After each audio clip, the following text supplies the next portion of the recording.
AJ, what have you been up to today? I was so sure you were going to say, AJ, what's your perfect Sunday? You were leading straight for it. What have I been up to today? I went and bought some props for the film I'm shooting on Monday and Tuesday. Just as a little tease for us, you don't have to give away too much. What's one prop you bought, and how much did it cost? I bought an elf hat for $1.50. Wow, where did you get that? The warehouse. Where can people get a bargain like that? The warehouse, where everyone gets a bargain, famously. Nice. Are you going to be wearing it in the film? I don't know if I'm going to be in it yet, but I have. I did buy 12 of these hats, so it wasn't just a hat. They're not all elf hats, though. So that was that $18 that set you back? No, they weren't all $1.50. It actually ended up costing $23. Okay, how does that work? Was it a variety of? Yeah, hats? one of them was like a velvety Santa hat. That was the most expensive one for $4, and then I bought several elf hats and then several lesser Santa hats. Right, so you have like your hero hats that the main character will be wearing, and then as they get further away in the background, you just tape a bit of paper to their forehead. Yeah, exactly. That is how we do it in the film business. That's how the filmmaking works. Speaking of filmmaking, we are here today to talk about some films. Roll the intro. Stop giving us cold opens. We've never done them.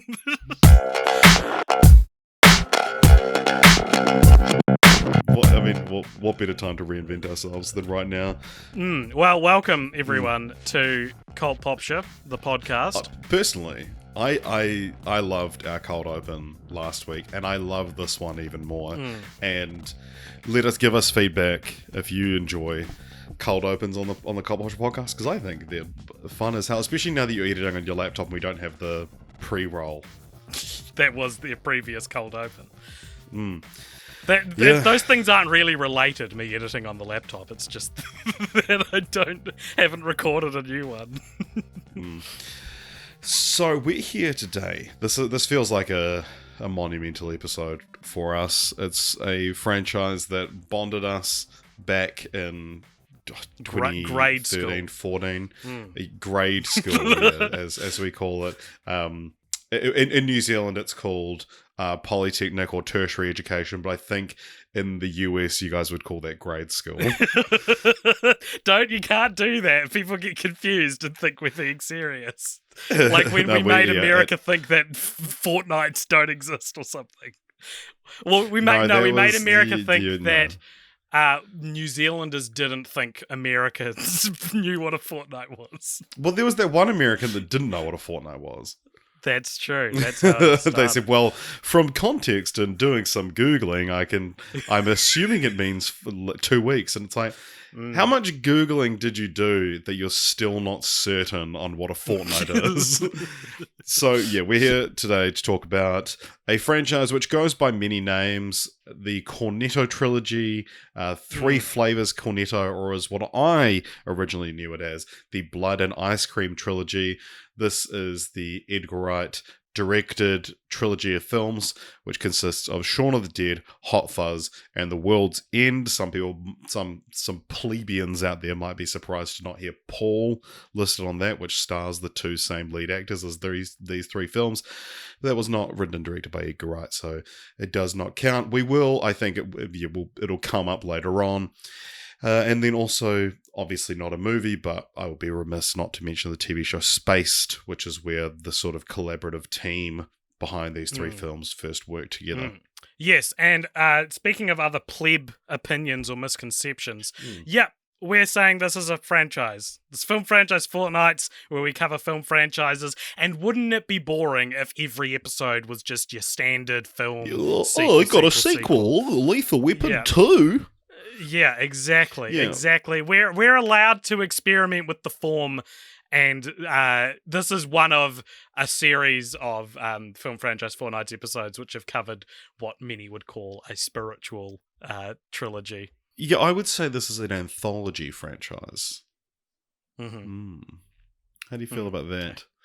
because I feel fine about it. we've talked. I would say I'm not something the like, one we're fighting. Yeah, we're exactly. fighting the fans. You and I both completely agree on this. But I would say something like the Red Curtain trilogy is a spiritual trilogy, or like John Right. Carpenter's Apocalypse trilogy, where these ones that the filmmakers have been like, yeah, I'm exploring the similar themes in these movies, and they make a nice, trio or duo or whatever. And whereas I think the Three Flavors Cornetto trilogy is the Wikipedia page, which it does have a Wikipedia page for the trilogy, which is another point in its favor of being a franchise. It talks about it points out that that this is an anthology film. It's the same creative team. It's the same actors playing different characters. It's in the same way that seasons of American Horror Story are linked. More linked than some seasons of Fargo or like all these other anthology series that everyone loves. This one counts, and it's, like you said, it's more interesting to explore different ways that you can make a franchise rather than being purists and ignoring things like this. And like another thing that we might be remiss to not quickly mention would be, of course, the Three Colors trilogy, which this is in some grand way somewhat of a pastiche. Yeah, the Three Flavors Cornetto trilogy is a reference to the Three Colors trilogy by Krzysztof Kieslowski, which we have also covered on here. And no one made a peep when we did that, so I don't want to hear one. I guess those ones are explicitly connected, but yeah, but we better not hear a peep. All right, well, so the films we're talking about are Shaun of the Dead, Hot Fuzz, The World's End came out in 2004, 2007, and 2013. They are all directed by Edgar Wright, written by Edgar Wright and Simon Pegg, who stars in them alongside Nick Frost, and also produced by Nera Park, who I think is very infrequently mentioned when people talk about this franchise. Never heard of them. Her. I said them. Ha! Roll the tape back. I said them. It's still her preferred pronouns are she, her. So. How do you know that? Getting real defensive. Okay. I looked up. AJ, don't you look up the pronouns of every single actor, director, producer that we talk about? So, the first film, Shaun of the Dead, this was born from an episode of the Spaced TV series we mentioned. Yes, it's Spaced, for those who don't know, it's a sitcom written by and starring Simon Pegg and Jessica Stevenson. Oh, that name sounds familiar. Fun fact, she shares the name with my partner in crime, and it's all directed by Edgar Wright, and it's these two 20-somethings who, having only just met, decide to move in together to save money on housing, essentially. It also stars Nick Frost in a supporting role, and there's an episode of that. A lot of episodes of the show do this sort of predates Community in a way of doing the playing with genres sort of thing, and one of them they do like a zombie episode, and that directly inspired Shaun of the Dead. They made essentially a feature-length version of that episode. Have you seen Spaced? And I have seen Spaced. Have you? I reckon I watched the first couple of episodes when I was a teenager and was like, oh yeah. No, yeah, I saw the whole series. It's really good. Okay. I really enjoyed it. It's quite hard to find, or at least I watched it maybe like 2009, 2010, and it was quite hard to find then, but I was probably looking for a physical DVD of it.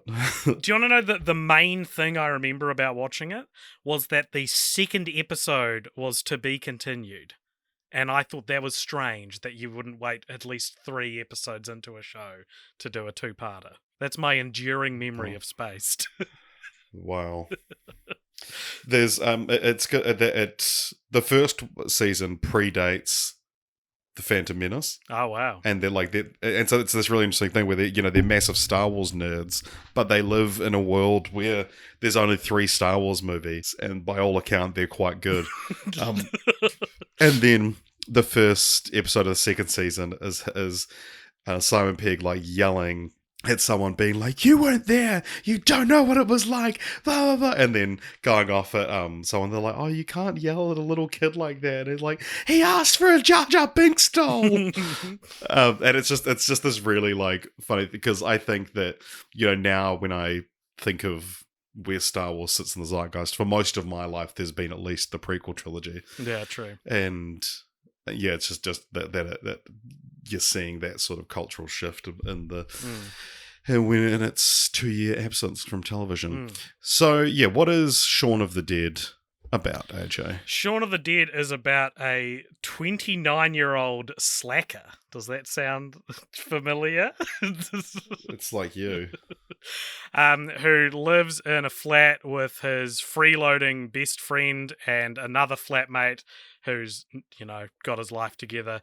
And he sort of lives a monotonous day in, day out life where he and his flatmate and his jilted girlfriend and her friends go to a pub called the Winchester pretty much every night, and she wants something to change, and Shaun is reluctant to change, and she dumps him, and, that'd be the plot of a whole movie. But then that evening, a zombie outbreak happens, and now the characters have all got to get together, and they shack up in the same pub that Liz, Shaun's girlfriend, was worried about growing old in. They make their way there to try and survive this zombie apocalypse. I remember hearing about this film. The first thing I heard about this film when I was 11 or 12 was the tagline, which was a romantic comedy with zombies. That was the tagline. And that the other one is, ever interest. felt like you were surrounded by zombies? Very good. Yeah. Yeah, and I so distinctly remember the poster for this and everything. What do you think it has on Rotty Tees? I reckon like 95 on Rotty Tees. 92. Yeah. It's the highest rated of the trilogy. I disagree, but continue. So yeah, what's your experience with Shaun of the Dead? What an experience it is, Richard. I mean, what are we talking? Are you talking our experience with Edgar Wright? Are we talking our experience with film? Shaun of the Dead is at the big bang of me as a person. Do you know what I mean? Yeah, I feel like I made it pretty clear that I just said Shaun of the Dead. Oh, you said Shaun of the Dead. I thought you said, AJ, do one of your long-winded rants where you don't let me get a word in. So, Shaun of the Dead was a film I probably found out about maybe like 6 months after finding out about zombie movies, right? I remember my older brother was really, really excited about this film that was out somewhere in the world. This is before the time when it was quite easy to get a movie that you'd heard of. And I remember seeing the poster for it, and as you said, it's a very compelling poster with Shaun in was he in an elevator surrounded by zombies, and he's... it's like a... I've always seen it as like the windows of like a tube, but I guess it could be anything. Yeah, it probably is a tube. That makes a lot more sense. And he's surrounded by zombies and holding a bouquet of flowers. And Richard, the way that my brother conspired for us to watch this movie was a little software that is not LimeWire. It was like bootleg LimeWire. It was called BearShare. Frostwire. No, BearShare. He was like, I'm going to download this movie illegally on BearShare. And back in the day, these things took ages, and it was uploaded in 2 parts. And so he downloaded the first half of Shaun of the Dead. I can't remember exactly where it stopped. I want to say it was just as they got to the Winchester, maybe. So maybe a little more than half. But it might have cut off before that. I think it was Phil turns into a zombie. His stepdad turns into a zombie. I think that's as far as we got. And Richard, I would have watched the first half of Shaun of the Dead dozens of times with my brother. I remember not knowing anything else, just seeing the first half over and over again, and we loved the theme music. We thought that was so funny. So how long did you have between watching the first one and then watching the second half? I don't remember, but it was a while. Probably let's say realistically, I'd say maybe like a month, maybe 2 months. Yeah. Right. And then my brother bought it on DVD. I think he might have turned 13. Into a zombie. No. I think he might have turned 13 and was therefore able to purchase it on DVD. Because these films were R13 in our country, Aotearoa. And we sat down with the family to watch Shaun of the Dead. And Richard, that night lives in infamy in my mind as one of the most miserable family experiences of my life because there is so much swearing in Shaun of the Dead. And like I look at it now and I'm like, yeah, it's like British. It's made by people in, It's cool. in their late 20s. Like, and what's very natural now, I guess, is how I'd see the swearing in it. But at the time, all I could think of was like, swearing is the one thing my parents don't want to watch in a movie, and this could easily be plucked out of the film. You could have no swearing and it would be the same. But I remember it just being a real bad vibe because of how much swearing was in the movie that we're watching. And then finally, we're getting to see the second half of the film, which, if you listeners, if you have not seen it, or if you have not had the experience of splitting this film into two halves, the back half of the film is so much more miserable and so much more like of a bummer than the first half. They get into the Winchester. Basically, all the characters get systematically killed off one by one. Dylan Moran's character, David, gets pulled out of a window where his guts are ripped out, and what at the time was the goriest thing I had ever seen, right? And just like feelings of like, did that character deserve that, racing through my mind. Which like now I watch it as a storyteller, I'm like, yeah, karmically he does deserve this. He maybe doesn't literally deserve it, but we're in a heightened stakes, He kills his mum and it's fucking miserable. And then to top it all off, to quote Auntie Donna's Ellen DeGeneres sketch, as the zombies are all breaking in, one of them bites a chunk out of Ed's arm, Ed being played by Nick Frost, the slacker flatmate. And I remember my heart sinking. I remember my brother being like, oh no. Like, and because like we had watched the first half of this film a dozen times. We would fallen in love with these characters, fallen in love with Ed. We thought he was so funny. And then to see, and like, and it ends with them, Liz and Sean escape out, and they are the only survivors. And fast forward a year, we see that Sean is keeping zombie Ed in the shed, where he plays video games with him. And I had this was the first time I ever felt this way about a movie, and it would repeat several times over the years. And it was just this drop, this feeling of darkness about this film that like for years I was just like, I can't like this film as much as I thought I would have because I just really didn't like Ed dying. I thought it was such a bummer. Like the whole bummer ending was affecting me as well. But Ed specifically was like, it just did not compute with me. I never thought they would kill off Ed. And first of all, this is a broken way to watch a film. Right, this is not how you're supposed to. I wouldn't recommend it. This is not how you should watch a film, and I think my complicated feelings for Shaun of the Dead were a direct directly because of that. Yeah. What I will also say, and I don't think I've ever said this about any other movie, I think I was too young for it at the time.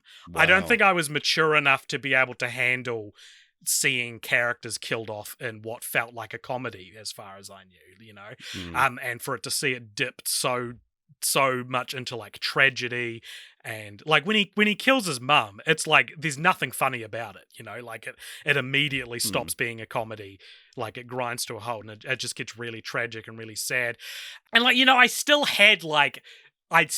felt like I liked the movie, but I was really, really upset at the ending. And I remember going forward as I became more and more invested in film as a teenager, because this was I would have seen this in year 8, so a year before high school. Wow. And I remember going forward. Yeah, agreed.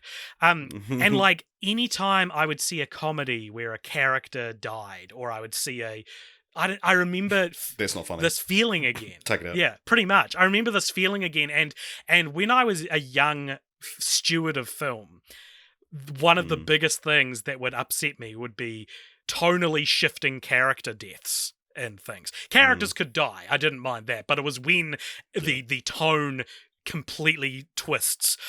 The only example I could think of Super. No, Super's a great example, actually. I didn't think of that. Yeah, Super has similar things. I won't spoil the deaths in a couple of other ones I can rattle off. Burn After Reading, I never finished. The Coen Brothers So movie. funny. Their death is funny, though. Well, yeah, I guess so. There's a movie that I guess I can spoil this because no one will know what this movie is. But there's another zombie movie called Dance of the Dead that was about like a zombie apocalypse happening on prom night. And again, it was like a cool idea. And then characters who I didn't feel like should have died. And you just end the movie being like, oh, what a fucking bummer. So, Richard, to answer your question, what is my experience with Shaun of the Dead? It might be the most complicated relationship I've ever had with a film, I think. Wow. And I just want you to... Thank you for sharing that. AJ, I need you to calm down, take a deep breath, stop getting so emotional. I want to thank you for sharing that. I think you articulated that very well, and I was very invested listening to your story. And I think you'll notice that I didn't try to undercut anything you were saying. I didn't try to interrupt you anything, unless to sort of beckon more information out of you. And I just want you to remember that experience, what it was like being on the other side of that as we move forward in the podcast. Okay. So... You're setting things up like an Edgar Wright movie, bro. I will ask, though, watching it now, how has your experience changed? I think it is... And did you perhaps watch this film with anyone particularly handsome or anything? Yeah, so you and I watched this together. Probably the first franchise film we've watched for the podcast together in years, probably. The last... Not film. We watched a couple of like off-week ones. Maybe Elmo and Grouchland. Yeah, right. Yeah, totally. So we watched this together when I was up in Auckland last week. I'll say this: I can objectively read the film better now, and I can see like I don't particularly like Ed anymore. Like I think he is a shit flatmate, and so watching it now, I'm like. I think if I saw it now for the first time, I would have no problem with it. But I also think it is impossible for me to divorce my feelings from that I've always had from about that insane 2-part watch when you were in year 8. Yeah, but no, I can. It's certainly what Edgar Wright does. So Edgar Wright is the director that every teenage filmmaker wants to be. And the way that manifests is in the editing, the quick-cutting editing style that, as two people who have been heavily involved in a yearly short film competition here in New Zealand, you'll recognise as being like... We see a lot. Directly influences it. Yeah, if a film doesn't have symmetrical shots, it has quick-cut editing montages. Yeah. If they're not being Wes Anderson, they're being Edgar Wright. You have two types of student filmmakers, essentially. And what I think people should learn from Shaun of the Dead and from Edgar Wright is actually set up and payoff, because similar to Back to the Future is another example of this. Like these are films, especially the first two of the Blood and Ice Cream trilogy. These are films which... And maybe Shaun of the Dead heavily, far more than Hot Fuzz. It's like just the same movie in reverse, basically. They set up everything and then they knock everything they set up in like a poetically reversed way. Yeah, I think, especially those two. I mean, to be fair to The World's End, The World's End does a lot of that as well. Sure. But I'm so much more familiar with the first two, and we'll get into reasons why later on and stuff. But that like... Yeah, Shaun of the Dead has like every line in the second half of the film was a callback to a line from the first half of the film, and in Hot Fuzz, it's like every syllable is mirrored in some way. It's insane. But I really enjoyed watching Shaun of the Dead last weekend. It's I can't really talk about my experience with Shaun of the Dead until I talk about my experience with Hot Fuzz, so I'll start with that. But you're watching it now, it's one of those things where it's now filed away in like nostalgia for me. Impossible and so to I'm watching it on a different level because it's so ingrained in who I am as a person. Like a positive version of what happened to me. A positive version of what you had. That it's, I'm watching things and I'm remembering, I used to quote that with my friends, or I still quote that now with my friends. And you're watching it with you last weekend, it was like we were both having this joyous shared experience, and just like there's so many lines in that, and it's that kind of thing where you're watching a movie and you laugh because the line you like is about to come up. It was a super fun watch, and I still absolutely love it. I think it's a fantastic movie. When we were watching it, one of the bits that I like vocally expressed my love for is when after Liz has broken up with Sean and Ed's trying to cheer him up in the pub, and he's like, I'm not going to say there's plenty of fish in the sea, I'm not going to say da-da-da, and then he goes, bombard you with cliches, but what I will say is it's such a quietly articulated scene, everyone's speaking in a very hushed, rich volume, and then he was like, what I will say is this, it's not the end of the world. And then a zombie like bangs its hand on the window and goes, oh. And that moment feels like when something unlocked in my brain when I saw that for the first time. And it was, I'm not going to say I was like, I understand film now, but it was the pathway to that, you know? It was like, oh, this is doing something with something only film can do. That moment specifically, rewatching that, I was like, God, what a perfect piece of filmmaking that one scene is. It is one of these franchises where we could just go through and list all our favorite lines, all our favorite pieces of behind the scenes trivia, and like all these films have, you turn on the subtitles, they have like a trivia track that just like throughout it points out bits of foreshadowing, other behind the scenes trivia, and it's like, to me, they're common knowledge now, you know? And so it's like, it's hard to find them. These are our versions of the Lord of the Rings special edition special features. I've seen every special feature from Shaun of the Dead and Hot Fuzz. I quote the bloopers. There's the funky Pete, like they do version, the TV edits, they have little compilations of them where they've changed the word fuck to funk, and there's like results and fun little scenes. I mean, it's very cliche for like we're like, we're two guys that it's like you look at us and you're like, of course we're fans of this franchise. But it doesn't make it any less special. No. Is there much more you want to say about Shaun of the Dead?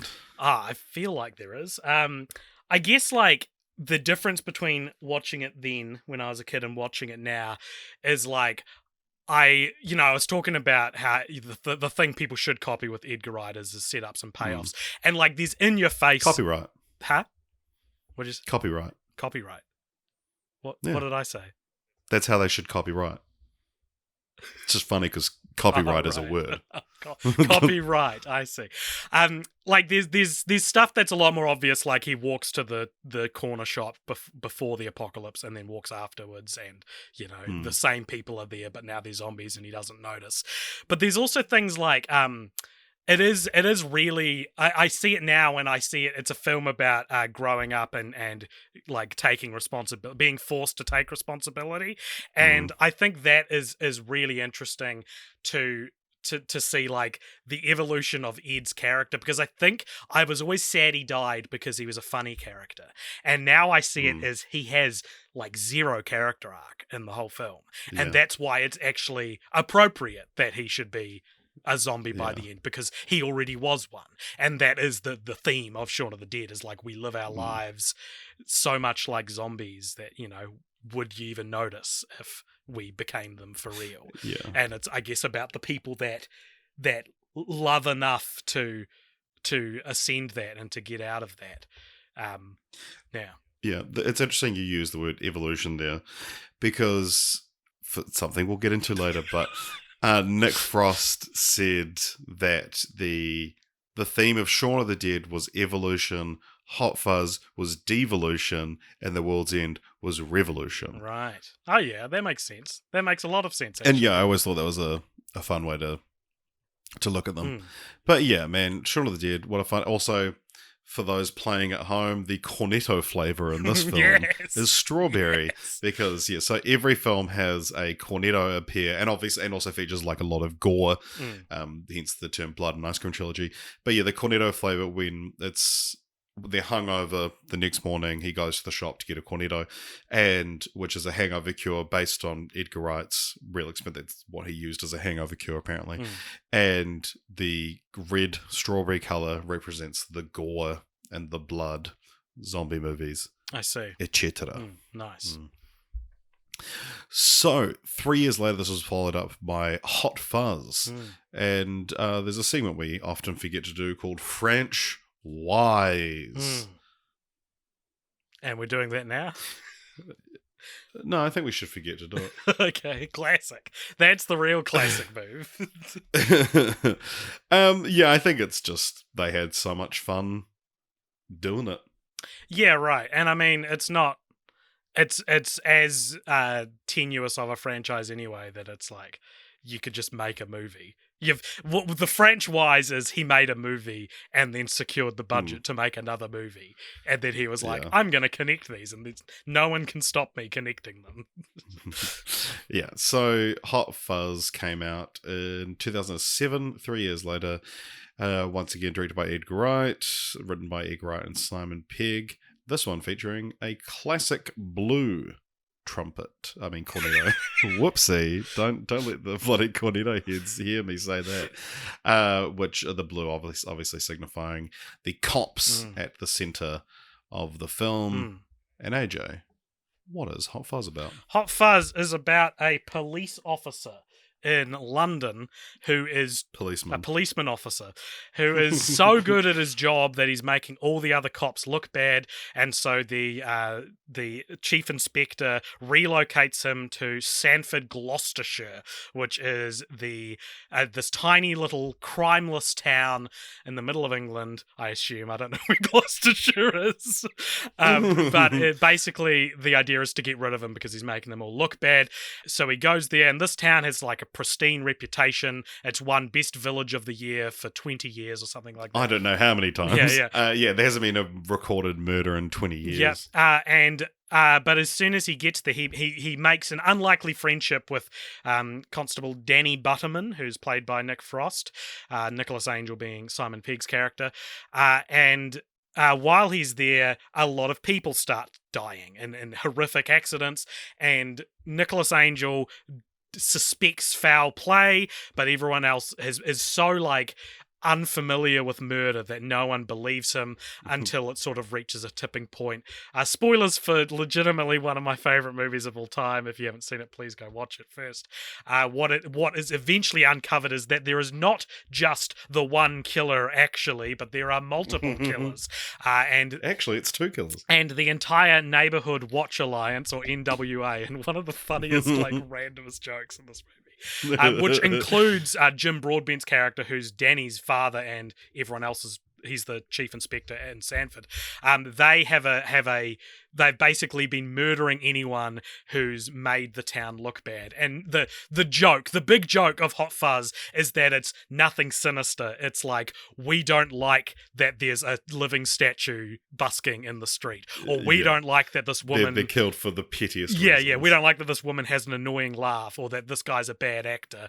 And it's such a fucking good idea for a reveal. Good idea for a movie. And yeah, it's a great idea for a movie like Big Town Cop. Yeah, in a small town. Yeah. Where everyone just thinks these are all coincidences. Yeah, it's such a good movie. And so eventually, Angel and the good characters, the good guys, the good cops, the good cops, the good apples. they team up and. Well, they don't really team. They team up very late in the game, but they rid Sanford of its pesky. It's not really pesky. It's totalitarian rulers, basically. Yeah. So, what do you think this one has on Rotten Tomatoes? So what? If Shaun of the Dead's 91 and that's the highest.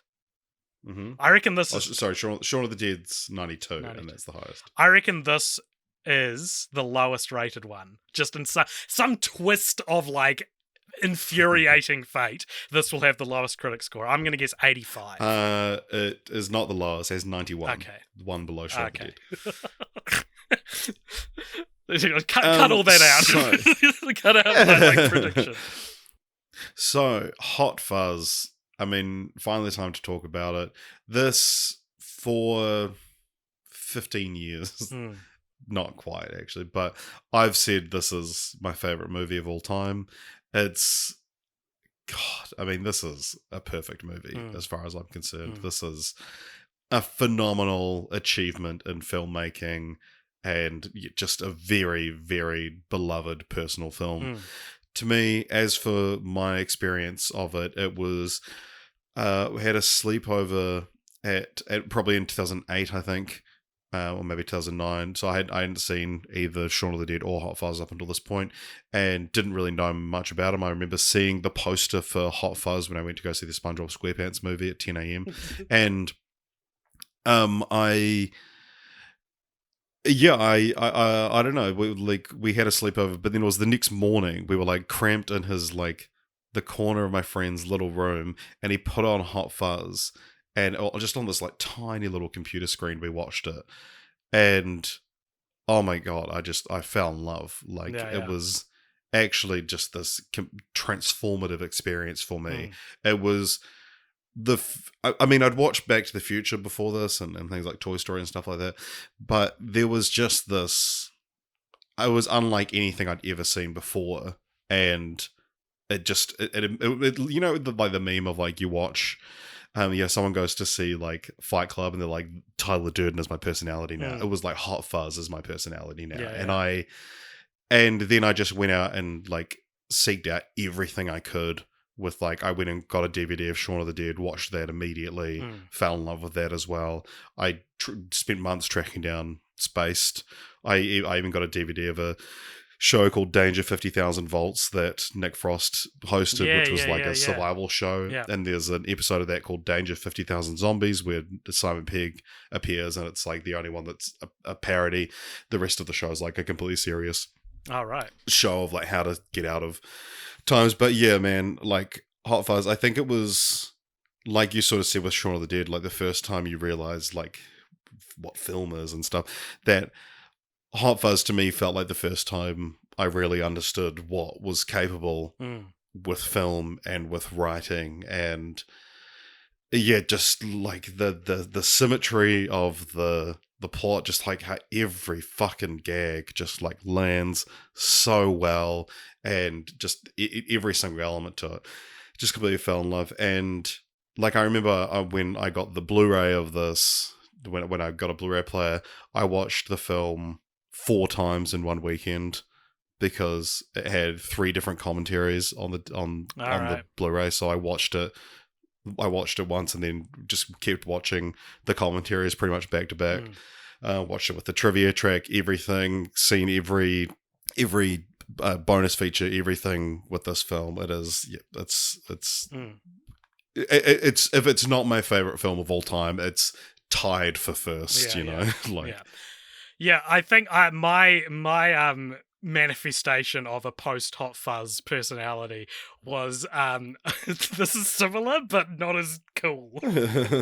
I just was like, Simon Pegg is my favorite actor, and I sought out every and Simon Pegg is in a lot of bad movies, can I just say? And I discovered this as a teenager. I remember watching the Big Nothing, it's called.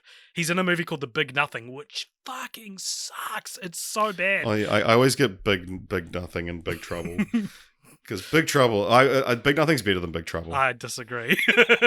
I disagree hard with your disagreement. I had a DVD of Run, Fat Boy Run. You know what I mean? Yeah, like going to see that in the cinema.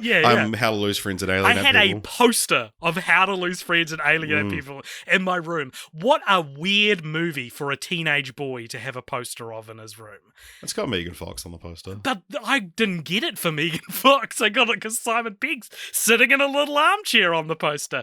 I sought out seen, Simon Pegg movies. A Fantastic Fear of Everything? No, that came out just like after my obsession died It's down. really good. It's really the main thing I remember from it is it's like really interestingly shot. Right, interesting. Yeah. But yeah, so this I don't think I knew that you had seen Hot Fuzz first, which I think considering my experience with this trilogy, Is this going to be another fucking Crash Bandicoot thing? No, not at all. Like, I'm just saying, it's a really interesting. Like, we've both experienced these movies in such different ways. The Crash Bandicoot thing, for those that aren't in the know, is Richard claims that he loves Crash Bandicoot, but he never played the first one or CTR until the remakes came out. You be the judge, audience. Anyway, thank you for playing along with that. the My Hot Fuzz experience, my perfect Sunday, my Hot Fuzz experience was, when it came out, I remember seeing the trailer and being like, this looks fucking awesome. And me and my brother obviously had bonded a lot over Shaun of the Dead, as even though it had made me feel kind of strange. And so I just turned 13 and we went to go see this because, again, it was R13. Went to go see it in the cinema.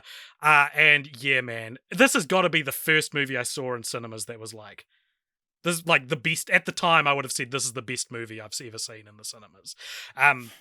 I loved it. I thought it was so good. It felt, in a weird way, it felt like it was allowing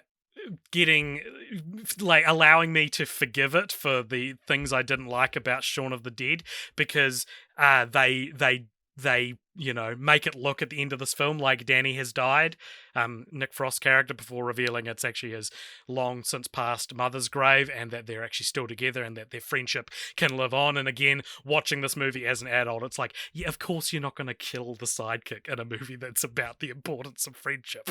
But, at the time was like, oh my God, are they going to break my heart again? I watching it as an adult, and I would have seen this most out of any of the films in the trilogy, and I love it so much. I think the story is so good. I think the jokes are so funny. I think the acting's really good. One of my favorite jokes in this that I like to think is underrated, because everyone always spouts off their favorite jokes, and the ones I know the joke you're about to say, and I just want to point out, I like. If you'd given me a pen and paper and asked me to write out the script of this film, I never would have included this joke. I don't think it ever stood out to me. I was keeping an eye out for it. I was so desperate not to miss it. Because even when you told me the joke, I couldn't picture it in my head, despite having seen this film upwards of 20 times. So it's after Nicholas Angel has discovered that the Neighborhood Watch Alliance are behind it all, and because he thinks that they've murdered everyone for a supermarket competitor conspiracy.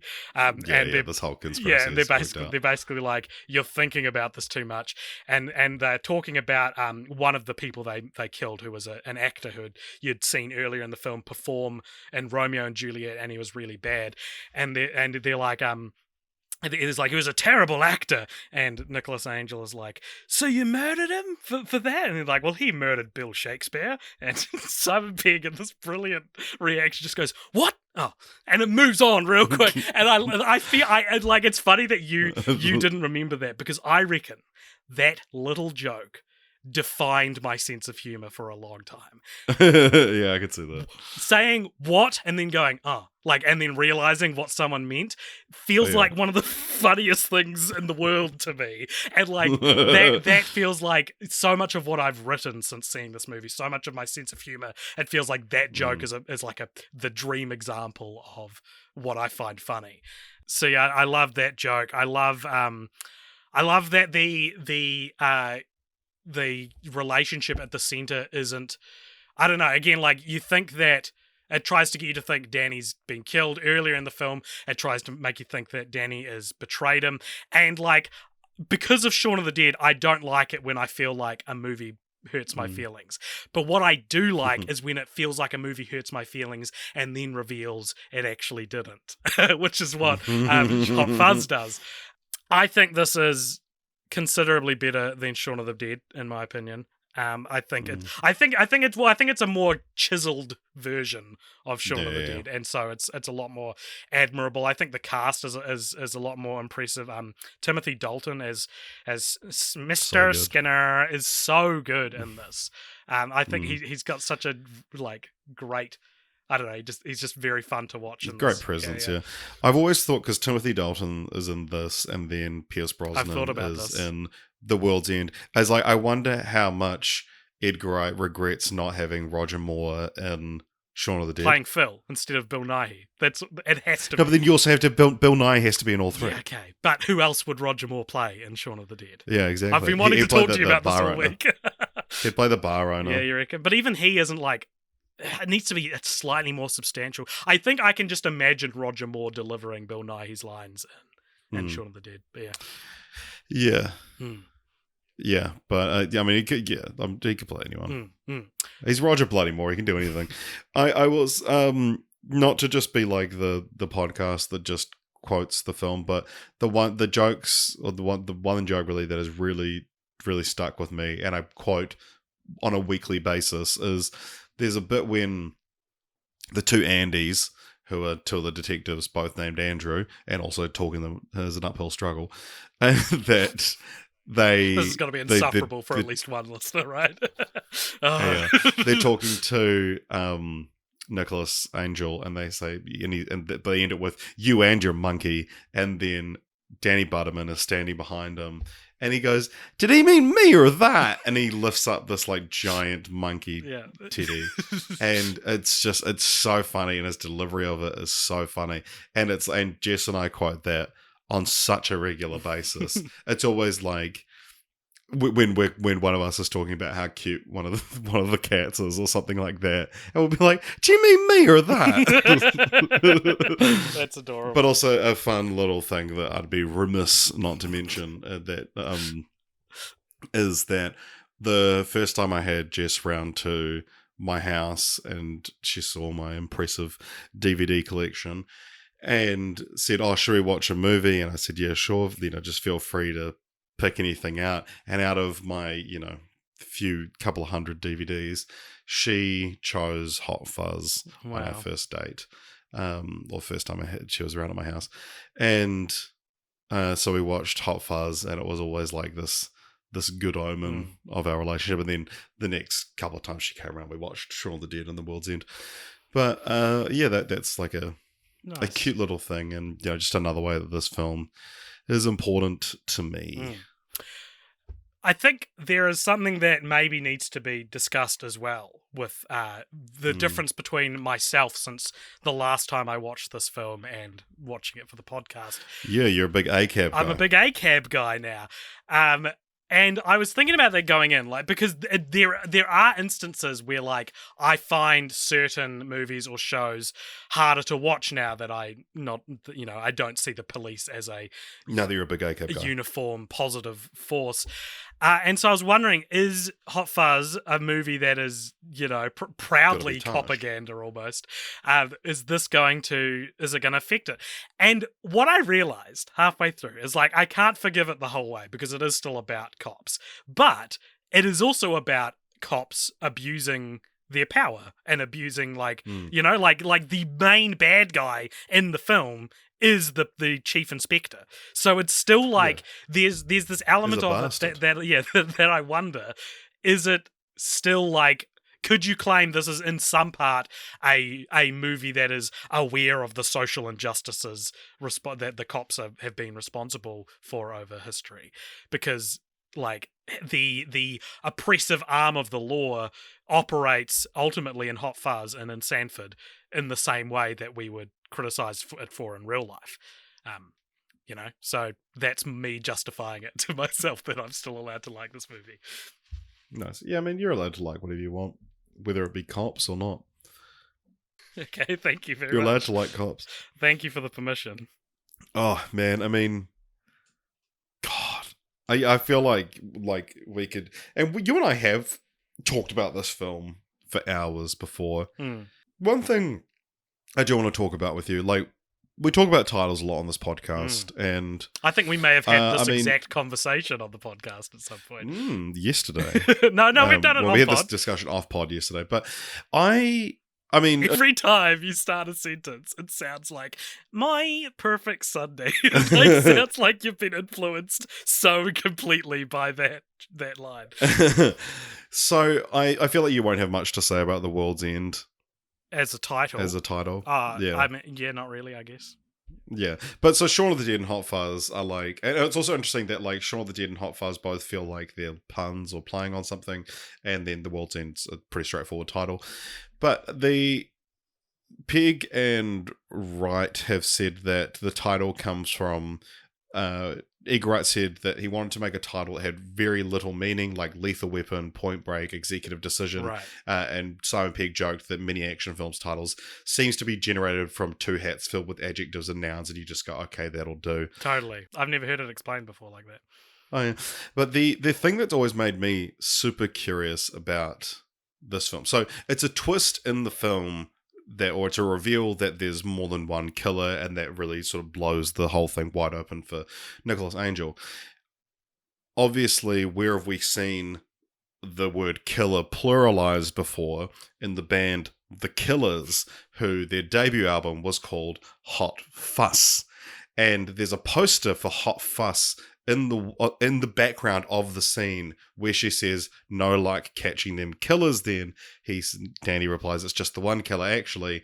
And that replays in Angel's head. So there is Hot Fuss is explicitly referenced in the film, or like not subtly referenced in the film. And I've always been so curious that like, is Hot Fuzz a pun on Hot Fuss? Before you told me the thing that Edgar Wright said, I would have said, surely not, but I don't know why they called it Hot Fuzz. But Edgar Wright's explanation makes a lot more sense to me. Fuzz is a term for the police that they say in the film. Here comes the fuzz. And I guess, and there's also is it Super Groove, the song that plays at the end? It's like, caught by the fuzz, well I was, still on a buzz. Who sings that? I don't think it's Super Groove. I think I've made myself sound like an idiot. Supergrass. Okay, that's not too bad then. Super Groove are the Kiwi band. Right. So, like, I think, therefore, putting hot in front of it is what makes it a unique term, but also, like, Hot Fuzz, it's the fuzz and they're hot. Like, yeah, but also, like... I know what you're saying, and it's impossible to look away from. It's impossible to ignore. It has to be a reference to the Killer song. So... But the annoying thing is that I also just realized yesterday is that, and this is again getting into something later in the podcast, but I've been in a unique position where I've met both Edgar Wright, I've met Edgar Wright, Simon Pegg, and Brandon Flowers of The Killers as of this week. I could have asked any of them about this, and I didn't. And it's like, when am I going to meet those people again and ask them, hey, is Hot Fuzz a reference to Hot Fuss? Because, like, in my mind, it's like, it has to be. But also because Shaun of the Dead is such a fantastic title. Reference to Dawn of the Dead. It's so good. It's the perfect title for, like, that kind of film as well. And so I think that if The World's End was first and then Hot Fuzz came out, I would be maybe less inclined. But they established that the pattern is you take the name of something else that fits the genre and then replace it with a word that sounds similar and, fits your twist on it. And so, as like, did they go, we'll have a subtle reference to the fact that there's more than one killer in the title of the film? I think what it is they came up with the title Hot Fuzz based on what Edgar Wright said. And then in production, he was like, the Killers album is called Hot Fuss. Let's put that in the background. If at all, because they are, I assume, a band that's probably very popular in Britain.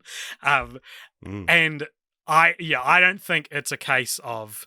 But so do you think the poster might have been there by accident? No, I'm saying that maybe it was put there intentionally after they'd already come up with the name Hot Fuzz and gone like, that'd be funny if we referenced it subtly. I don't know. Do you know what? What's making me struggle to get on your side? Is that it is such a minor thing in the background, and beyond the thing you've discovered that it's about multiple killers, there's nothing else connecting it to. Like, if you're going to have a pun for a title, it needs more basis than... Well, this is my point. Yeah. Right, so you're saying it needs more... Be a so why do it? I see.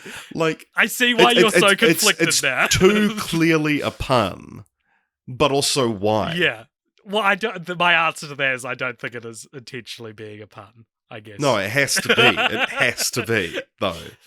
Are there any of these people on Twitter? Can we start a fucking... I think I've tweeted Edgar Wright before. About this? We should start doing this again. Yeah. I think did he like liked a tweet Cult Option made or replied to something, and then it was like, Edgar, is it a reference to? That's so funny. Now that we've got your attention, Nice. I don't know. Like people, is there any other explanation for? I mean, I feel like there is. Why would you not just confirm it? What is your problem that Hot Fuss is referenced in the film? Do you think the film should have been called something else? I don't think I have a problem with either of those elements. Let me rephrase that. If there is not a poster of Hot Fuss in this film, would you feel like this theory still had? I think that would make it more infuriating because it being in the film is like, I'm so sure of this. I just need confirmation from Edgar or Simon. If it wasn't in the film, I would be like, do they even know? Like, it would add an extra layer to an extra depth to my rabbit hole. Because I'd be like, it so obviously is right, but they've never confirmed it. Are they even aware of it? Mr. Brightside was huge in the UK. It was like, it's in the chart for like 500 weeks. So obviously they know the album Hot Fuss. But then it's in the movie, and everything Edgar Wright does is so meticulous that it's like, yeah, you've got it. It was put there. It's in the trivia track subtitles that it says there's a poster for the Killers album Hot Fuss, which is a clue that there's more than one killer. It says that in the trivia track. Then what are you complaining about? Doesn't that answer the question? How have you waited this long to bring that up? That feels like you're smoking gun. Well, they don't reveal the knife till like halfway through 12 Angry Men, so...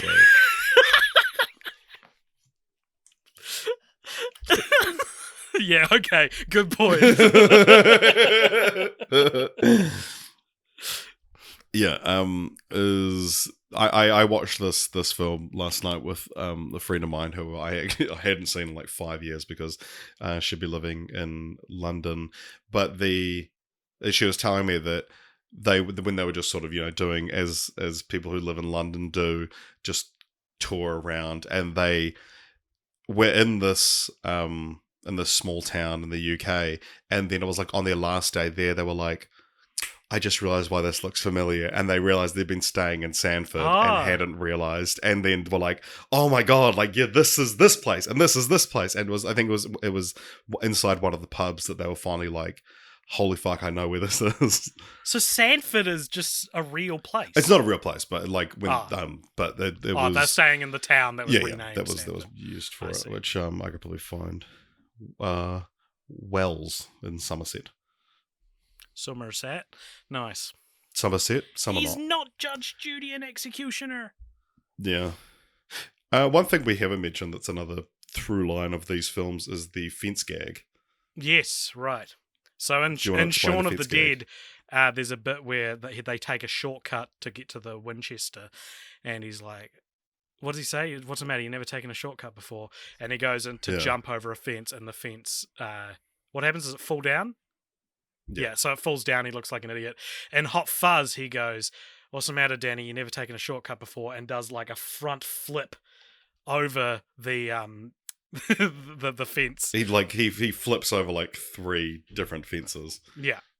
And what is like, as somewhat of a filmmaker now, you can see like there are multiple men dressed up like Simon Pegg and just acting as stunt doubles for that.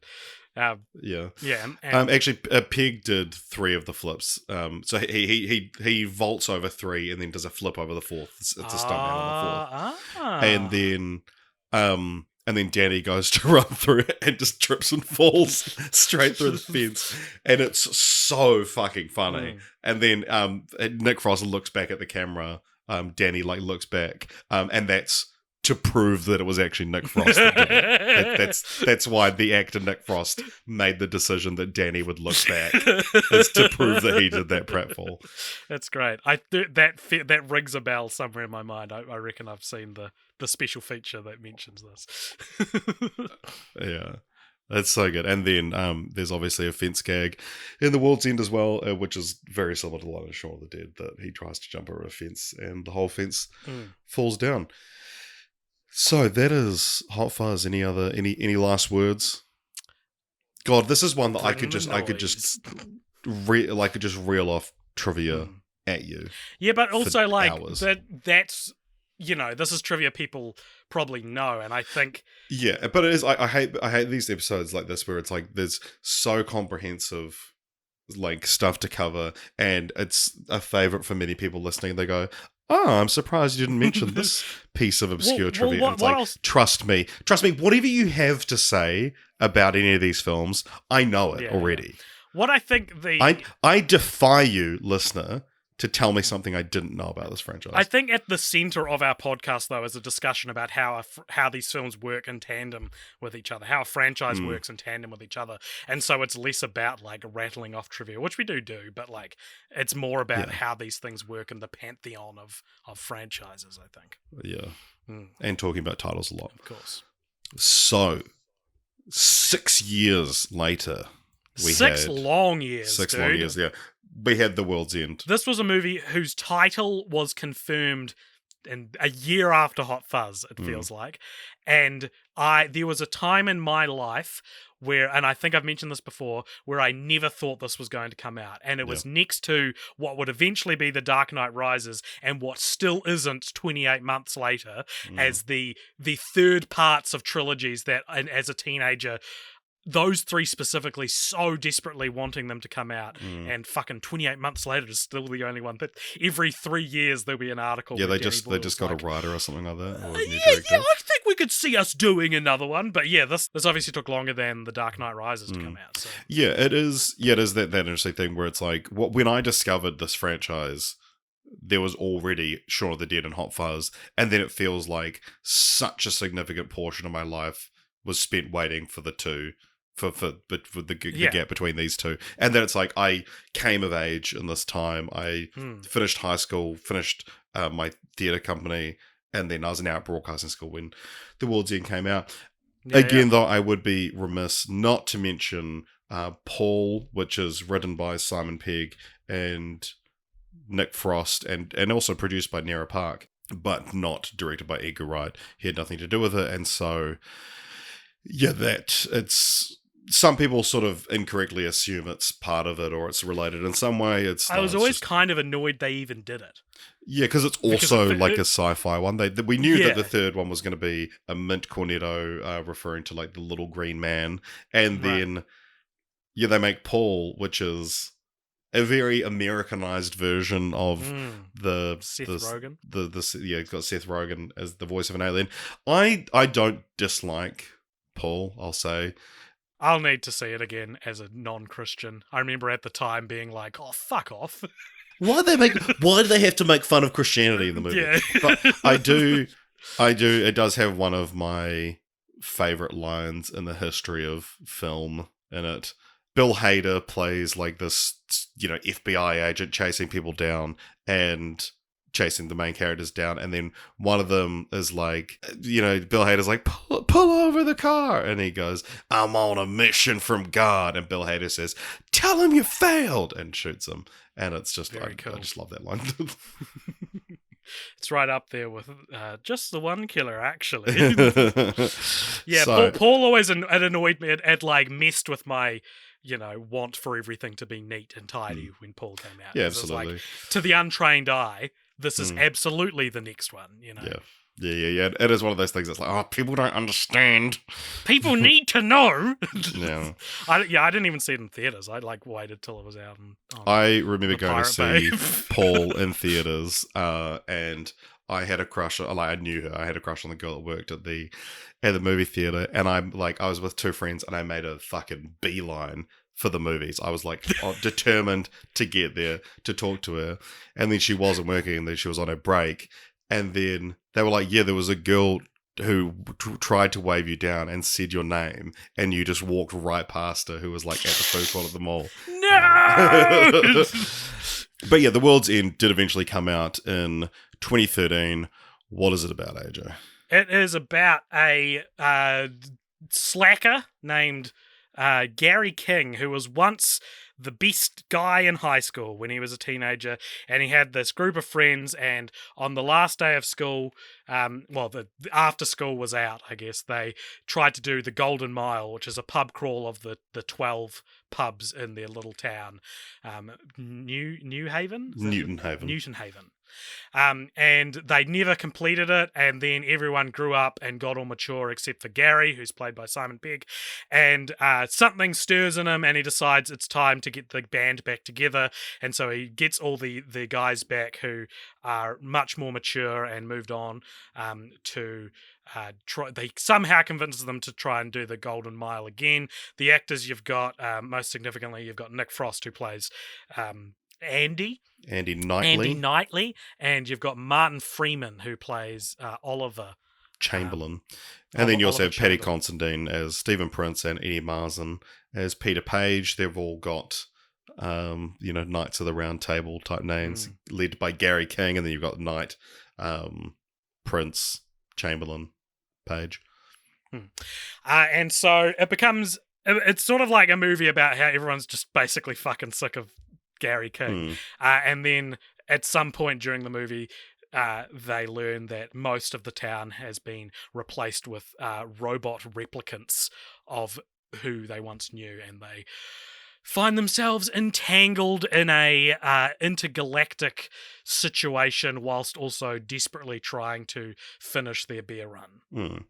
And so, yeah, the sort of theme of this one, I guess, is that when you go back to the town you grew up in and you realize, this is different, and then you realize, oh no, it's actually me that's changed. The idea is, no, what if the town actually did change? Right, I see. And this, I believe, has 89% on Rotten Tomatoes. That's the last I one. looked it up. Wow. Yeah. So, I want to tell you, AJ, about my experience with this film, and I do not want to be interrupted at any point in this, because this is such an important story to me. Everyone has like one really good story that it's like, this is a good story. You have your Brett McKenzie twice story. I have this one, okay? Oh, you're telling not the story you've been teasing for 7 years where I... This is the same story, don't interrupt. Okay. Sorry.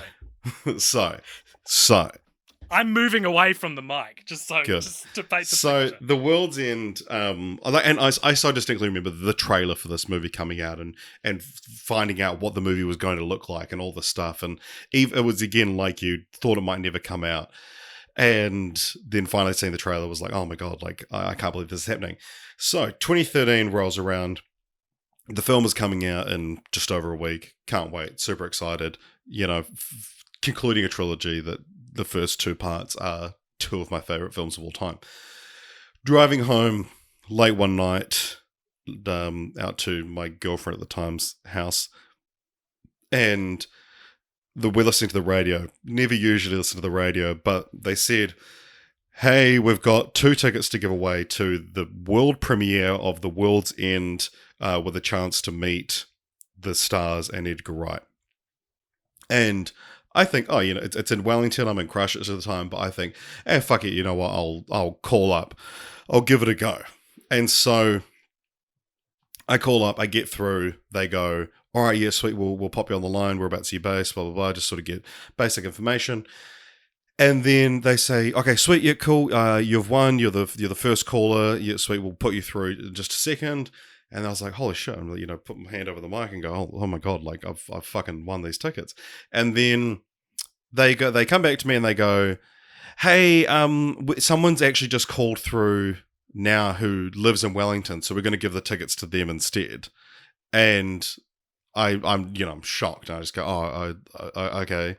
And then they hang up the phone and that's it. That's my, one chance to attend this premiere. Also, just fun random fact is that like the world premiere of all the films was obviously held in London, but the international premiere, I guess you'd call it, for Shaun of the Dead, Hot Fuzz, Paul, and The World's End were all just held in Wellington in New Zealand for some reason. That was like I thought it was only The World's End. I don't know. No, they did it for all of them, and Yeah, I'm not 100% sure. I know they were big Peter Jackson fans, and I think that like Brain Dead was a big influence on Shaun of the Dead, and so Well, Peter Jackson also has a has a brief little cameo in Hot Fuzz appearance in Hot as Fuzz. Santa who stabs Nicholas Angel. Anyway, so drive home in a bit of a like glum state, obviously. So this would have been a Thursday night, I think, and the premiere was on Saturday. So I go to bed and sort of thinking like, oh, well, it would have cost quite a bit to fly up to Wellington, so whatever, not the end of the world. Zombie hand slap on the window. So then I go to sleep. I wake up the next morning with just this fire in my belly, and I think, you know what? I won that. That was I deserved those tickets. And then so I got up, I went to the computer, and I like wrote out this like massive email to ZM, the radio station, found like just a contact information of like, info@ZM, sent this email being like, hey, blah, blah, blah. And then the more I thought about it, the more I talked to like my parents and stuff, I got deeper and deeper. And so I went through ZM's like terms and conditions, and I found all these like terms and conditions that they mention and highlighted certain ones and started attaching it to my emails, being like, it says it's the sole responsibility of the prize winner to pick up the prize. And then so I would start my emails with like, last night I legally won one of your competitions, and then the host took the opportunity away from me. It's and you say in your terms and conditions, it's my responsibility to pick up the prize. It's not the host's responsibility to decide whether or not I'm capable of picking up the prize. And eventually, after days of like the whole day of just emailing people, I eventually got the email address of like the CEO of or the station manager of ZM.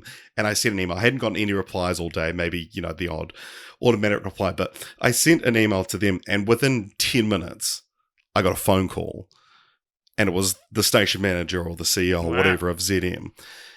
And they said, hi, Richard, we've just received your email. That's obviously, we're very sorry that this has happened to you. I've got the host of the show that you were on last night who, so he pulled the host of that show into his office to apologize to me on the phone. And she said, look, I obviously didn't realize how serious you were about this. And also, for context, I wasn't really looking for anything at this point. I was just, you know me, AJ. I'm someone who like, if there's like an injustice being done to me or a chance to stand up to authority, I will take it. And I love doing this. I get off on doing You're an this. ACAB guy. Yeah. And so, like, even now at work, people are like, oh, I'm having an issue with my manager. I'm like, let me write the email. I love doing this shit. I'm like this with when people are flirting with quitting their jobs. I'm Yeah. No matter what your job is, quit it. Quitting your job is the best feeling in the fucking world. Do it. Yeah. The host apologizes to me. And like I said, I'm just looking for an apology or just a chance to make some noise. They say to me, we do still have 2 tickets that we were going to just give away on the night, be like, who can get here in an hour? Come on down. We've got 2 tickets. You can have them if you want, if you can get to Wellington in, 36 hours. And I was like, fuck, okay. I mean, I legit was not expecting this at all. And then, so I said, yeah, of course I'll take them. For more context as well, about a month earlier, my grandma had passed away and she'd left me $1,000. So I just had this little kitty of money that I would never usually have otherwise. Right. And I was able to put that towards flights.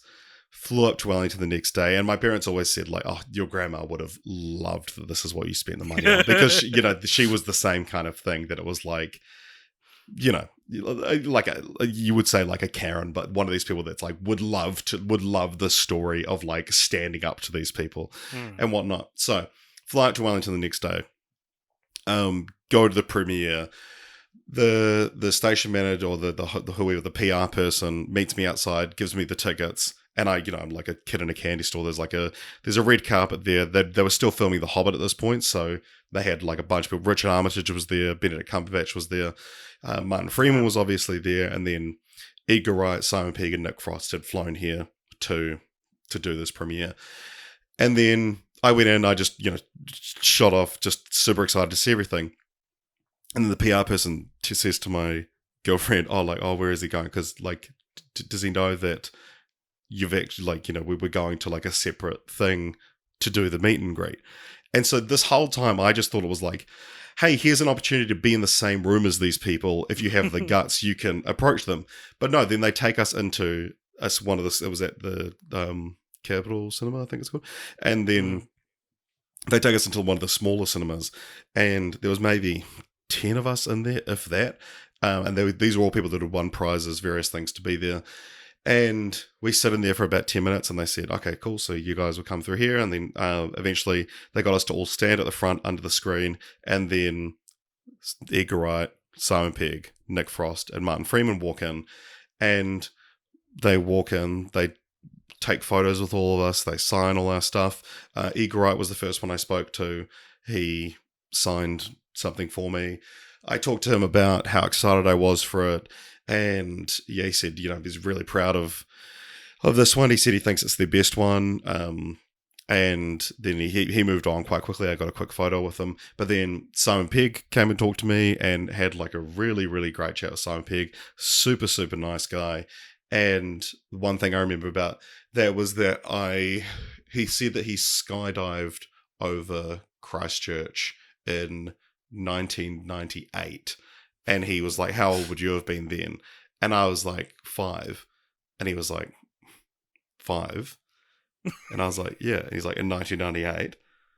And I was like, yeah. And he's like, how old are you? And I was like, 20. And he was like, oh, I thought you... And he thought I was way older. And so he was like, just giving me a chance to correct my math. And then it was this really cool thing that, like, so then they were sort of going down the line, but Simon Pegg and I ended up getting into this, like, longer conversation. And then Nick Frost caught up to us. And it was this really interesting thing of, like, seeing them as they would walk past each other. They'd, like, say little inside jokes to each other and being like, oh, wow, these guys are actually, like, really close mates. And then got a photo with Martin Freeman and Simon Pegg together that Nick Frost then photobombed, but the person taking the photo didn't take it well enough. And so it's like just this blur between me and Simon Pegg that's actually Nick Frost. And yeah, had a good chat to him. I asked Martin Freeman about a new season of Sherlock, I remember, and he was like, oh yeah, Ben's here as well. Like, have you seen him? And I was like, oh my God. And Martin Freeman, I remember being stinking drunk as well. And then we went into the cinema, and yeah, this was when Nick Frost gave the speech talking about evolution, devolution, and revolution. The other things that they talked about was that, the first time they came to Wellington was, I think, before Shaun of the Dead or while they were promoting Shaun of the Dead, and Peter Jackson picked them up, and they were driving around, and Peter Jackson was, showing all the stuff from Lord of the Rings and stuff like that, but they just kept on being distracted, being like, oh my God, that's from Braindead, oh my God, like, they were, like, so obsessed with these things. He's trying to show them Lord of the Rings, like, the film he won Oscars for, but they're like, oh my God, no, that's, like, the thing you made with your friends. And I remember the last sort of thing they said before the film started, Nick Frost talked about how he doesn't often get a chance to show off his Winston Churchill impression, but he's going to do it now. And he said, a lot of people have been asking us if this film is going to be, is this the last time we ever work together or whatever? And he says, it is not the end. It is not the beginning of the end, but it is the end of the beginning. And they sort of said, of course, we're going to work together at some point. Another interesting tidbit that Edgar Wright mentioned was that the idea for The World's End, he thought of on a flight from Wellington to Australia after the Hot Fuzz premiere. And so that was like, and so he said, yeah, you can claim this as a New Zealand film if you want. So we watched the film. To this day, it's one of the greatest cinema going experiences I've ever had. Like, obviously, so much other stuff affects this. That whole night, that whole story leading up to this affects my first go watching this in the cinema. You're watching it with the most diehard fans who are picking up on, oh, that's Michael Smiley playing Reverend Green. He was Tyres and Spaced. There's Mark Heap is one of the barkeep owner, the pub owners, and he's like the last main character from Spaced to appear in one of these films. So he got a little cheer when he was on screen. And The arcade machine, it appears in all three films. They walk past and it goes dun dun dun dun dun dun. It's like really brief, fleeting. And so like just all these like subtle little references, every joke landed like super hard, and obviously just there's electricity in the atmosphere being in the same place as all these people. So I remember I posted on when I had that first injustice happen to me, I posted on Facebook that, oh my God, I won tickets to go see the premiere of The World's End and meet all the people. And then ZM took it away from me, and all these people commented. I remember specifically you, AJ, commented, us not being like super close friends at the time, but you commented being like, oh my God, Richard, are you okay? And then I commented later on being like, update, they're sending me to, well, I'm going to Wellington and it's happening now.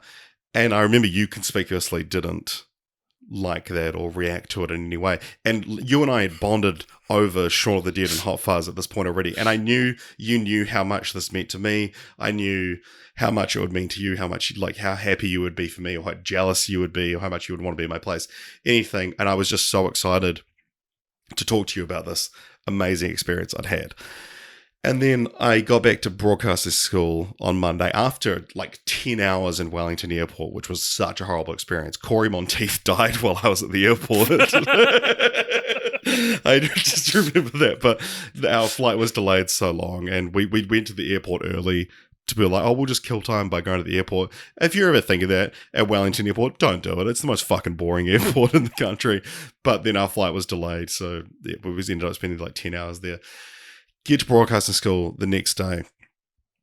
I'm there. I'm on cloud nine. I've had the greatest weekend of my life. I've been telling everyone about it.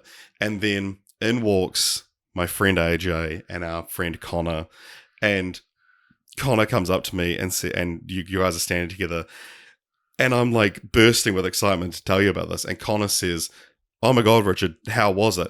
I told him, blah, blah, blah. I said, oh my God, it was incredible. And then I turned to you because I knew you were obviously going to ask something. And you looked up at me and you said, your nose hairs are real long. And then you walked away. And that is the story I've been dying to get off my chest since this podcast started. And thank you for not spoiling it, because I've been terrified the last 2 weeks that you would jump in there with the nose hairs punchline before I got to it. Richard, not only do I think that The World's End is not a very good movie, I think your nose hairs are long. The thing is, my nose hairs are very long. I've got a fucking moustache, idiot. That's all nose hairs I don't have are. A moustache, AJ. I just have long nose hairs. Imagine if I now revealed my side of the story and I'd like had some horrific like nose hair related personal issue happen. And the truth is, I don't remember that happening. I don't remember. I've always known you met them, and I don't even remember like feeling jealous about it. I'm not saying I didn't. I'm saying I don't have like this memory of being super jealous about it. But I don't remember the story. And you never remember nice things I do.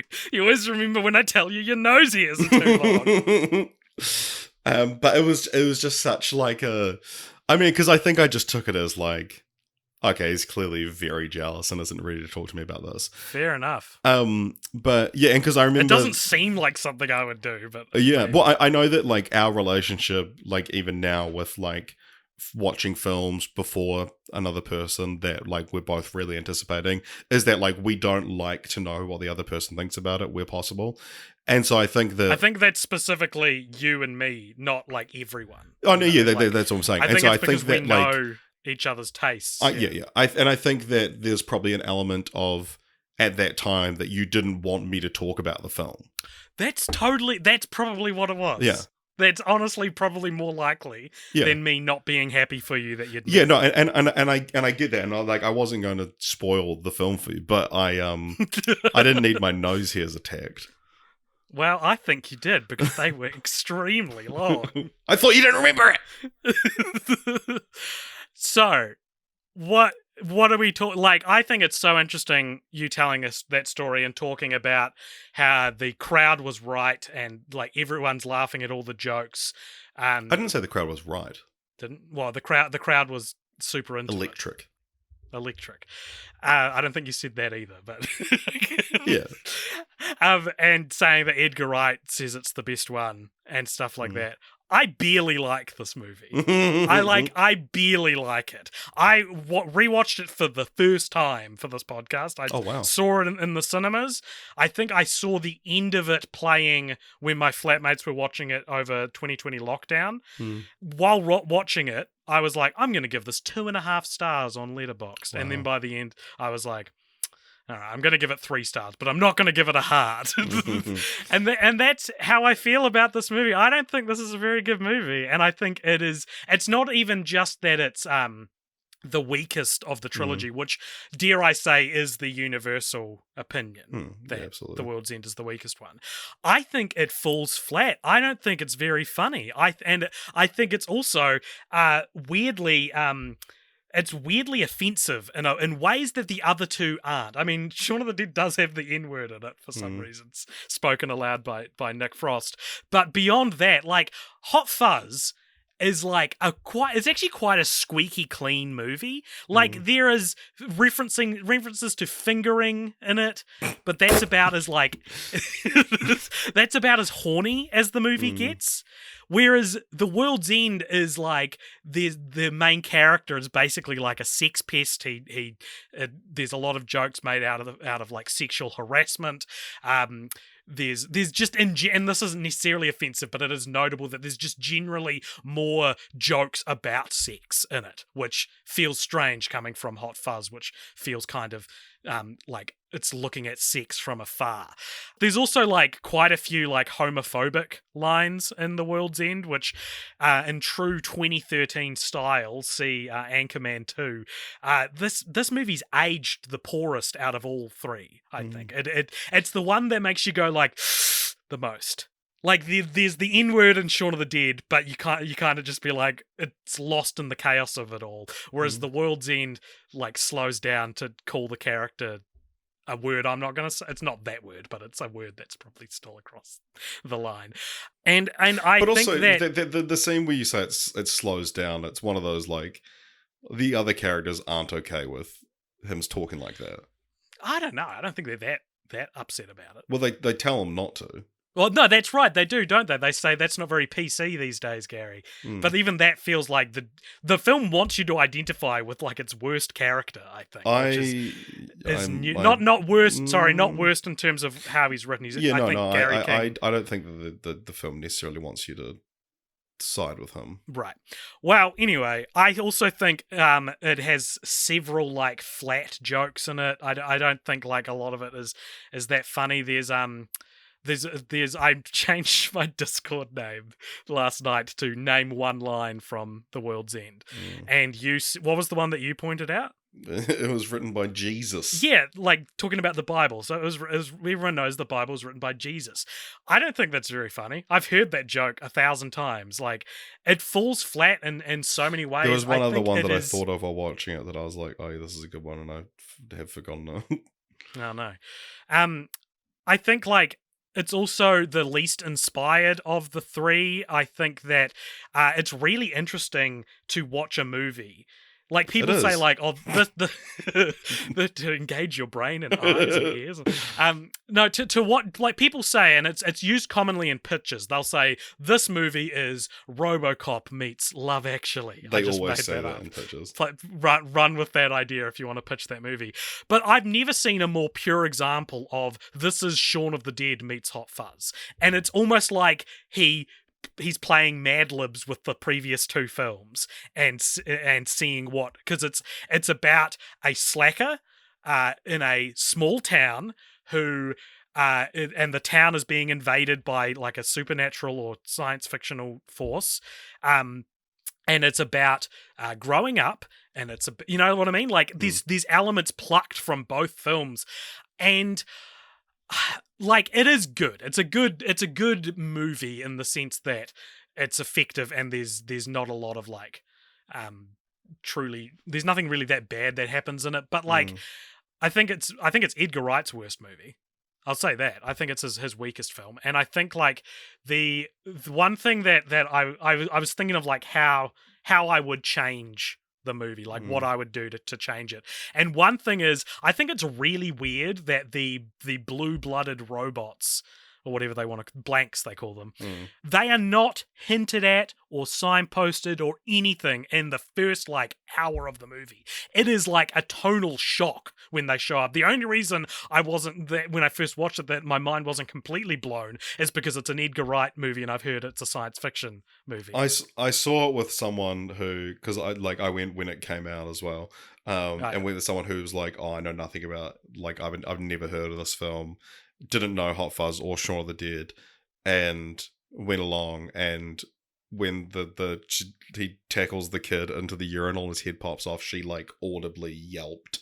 Was not expecting it to take a violent turn at all. Yeah. I guess I just don't like that there's no like, they drive into town and you see that someone's eyes glow. Like this is what other movies would do, I guess. Like because it's set. That's what Shaun of the Dead would do. Yeah, and I like that. I like setting tone, and I don't like it when it suddenly shifts. That's me personally, but I think that it would be a better movie if it was set up. I love the sudden shift. Fair enough. Yeah. I think it could be signposted. I would say, so about this film, watching it, so I purposely rewatched this one the least to preserve as much of that original experience as I can. I do quite like this film, and I think it's one of those, like, remember how you made a video essay that was like called Learning to Love The Last of Us 2? Sure. And it was like, you can admit I think you can admit this is a flawed piece of art, but learning to sort of like find, and really coming to love it. I think that's kind of how I am with The World's End. And I think, talking about it being Edgar Wright's worst film, I'm torn between whether this is Edgar Wright phoned it in or if this is his most personal film. I know exactly what you mean, because watching it, I was like, this feels like he was like, oh, I don't really want to make a third Cornetto trilogy movie. Yeah. And so what I think it's a combination of both. I don't think he wanted to make this film, but I think he was committed and the world knew it existed, because for some reason, the Wikipedia page for Hot Fuzz had The World's End written at the bottom of it for like years, right? I think he went, I don't really want to do this. And then he had to push himself to do it. So he made it about this deeply personal story about what it feels like to grow into your 40s. And so it's both, I think. I think it's both personal and phoned in. But also just like, so Hot Fuzz and Shaun of the Dead, we both praised for having this like really great, subtle, works on multiple rewatches. And The World's End feels like that, oh, you liked that? Well, here's it turned up to 11. And it's that thing of like, is this seeing how much he can put in, or is it just like, fuck it, let's just make it super surface level? So it's like, there's all the 12 pubs, the names of all the pubs refer to what happens at that pub. And then, the beer crawl itself is... Yeah, when they talk about the opening narration tells you the pub crawl they initially did, and it says, oh, we lost this person at this pub, this person at this pub, blah, blah, blah, and then that's what happens. And it feels like watching the film for the first time and having such a deep relationship with the first two, even in the cinema, that initial experience, I was going, okay, so Oliver's out here, okay, so I keep that in mind because he'll be out in there. Yeah. And it's it's a bit too obvious with its setups and callbacks and whatnot, but yeah, it is. I will say about this one, because I have a similarly conflicted view as you, and I think that it's you want this to be a perfect trilogy. You want the third one to live up to the first two as much, and I've seen people say it does, and think it does. I will say about this one though, I think this is Simon Pegg's best performance. Sure, yeah. I think Gary King is probably his most interesting character. Like you say, he's the worst character in the film just as a person, but when he has the breakdown at the end revealing that he's tried to commit suicide and that the reason he's going on this pub crawl is because it's all he has, and he has a line where he's like, they told me to go to bed, when to go to bed, me. And it's this really powerful thing. Yeah, there is a lot I really like about this movie, but it is obviously the weakest of the three, I think. I really want to talk about Gary King more, and I agree. I hadn't thought of that before, but it probably is his best performance. But I think I remember reading about this film in that little Wikipedia section for years before it came out, and it was like the cornetto in this one is gonna be mint, and one of the things it said is that Nick Frost would take center stage over Simon Pegg for this one, and that is absolutely not what happened. Yeah, it's probably the least. It's probably the most sidelined. It's more like it's Simon Pegg and 4 other actors. I remember reading there was like Nick Frost was going to play the straight man. So, right. Maybe. And I'd say that does that, yeah. Well, what I think, my biggest note in this film, I think Andy Knightley should have been the main character. Mm. I think it would have been way better if you have a story about like when you have grown up, but you do have these yearnings for the past, and your asshole friend is influencing everything you're doing, but he's right. He's right. The town has changed, you know? And I thought of something that this would be really funny to bring up because I know it's a movie that you don't like. But a really good example of a movie that does this is a Kiwi film called Two Little Boys, which stars... Love that movie. Really? I thought you hated it. I don't remember saying that. Oh, okay. Sweet. I love it. I thought you hated it. No, really? Genuinely, I thought you hated it. Oh, no, I love it. It's probably one of my favourite Kiwi films. That's so interesting. I don't love it. I don't hate it, but... So it stars Brett McKenzie from Flight of the Conchords, who I've met twice in one weekend. And it also stars, what's his name? Hamish Blake. Hamish Blake from the Australian talk radio. Yeah. And it's about a couple of friends who the more innocent one accidentally runs over and kills someone, and the movie is the two of them trying to hide the body over the course of a few weeks, right? Yeah, I actually don't like the grisly tonal shift in that movie. It's the thing I don't like in it. What I liked, and this is spoilers for a movie that I doubt anyone is running out to see anyway. What I like about that movie is that toward the end, you start to realize this is not a two protagonist feature like the title would suggest. This is actually like Brett McKenzie's character is the main character. Hamish Blake's character is actually the villain. And the resolve at the end of the movie is that Hamish Blake agrees to take the blame. He's like, I did it. I ran over the guy. He goes to prison, and the agreement they reach is Brett will visit him in prison every weekend, right? And so it satisfies both parts. Like, Brett gets to be free, which is what the audience wants because he's the innocent one, but Hamish does it because he loves his friend to the nth degree that he, he will go to prison for him. And it's a really satisfying conclusion, I think, to a mostly forgotten movie I saw once 10 years ago. And I think that is what would enhance The World's End so much, because you can even keep the ending. The ending of this film's great. The ending of this film is the world ends, the world's end, the world ends, and the last scene is in a post-apocalypse, and Gary King is walking around with the teenage replicants of his best friends, and they like go from pub to pub, stirring trouble, right? And it is what Gary King wants, and Nick Frost's character is able to settle down with his wife, and things are a bit bittersweet, but it's the end of the world, right? And I think that ending would be better if Nick Frost was the main character in this movie, because then you've got a more like you've got the normal character has like more of a satisfying ending, and then you've got this crazy sidekick character has this crazy sidekick ending. And I think it's such a massive mistake that Nick Frost is sidelined for so much of this movie. Yeah. It is interesting that, I knew this one would garner the most discussion. I mean, because I had a 10-minute story to tell about it. But, it is a super interesting movie, and it is... Like, I can see why Edgar Wright would think it's their best as well. Yeah, I can see that as well. Yeah, it is a super interesting thing. And I wonder if, because I think Shaun of the Dead hit us both different watching it now. Totally. I wonder if The World's End will hit us different in 10 years' time. That's the other thing I wanted to say is the climax of this movie is the surviving characters, which for some reason isn't just Simon Pegg and Nick Frost, it's Paddy Constantine as well, which is like, what? Surely it just should be the two of them and the ones left alive by the end. They have a conversation with the alien network, voiced by Bill Nighy, where this is like, I'll accept that this is just me not responding to the film and not a flaw in the film. The thing they're arguing about is like, Oh, the line I was thinking of. Sorry, yeah? it was "fuck off back to Legoland, you cunt."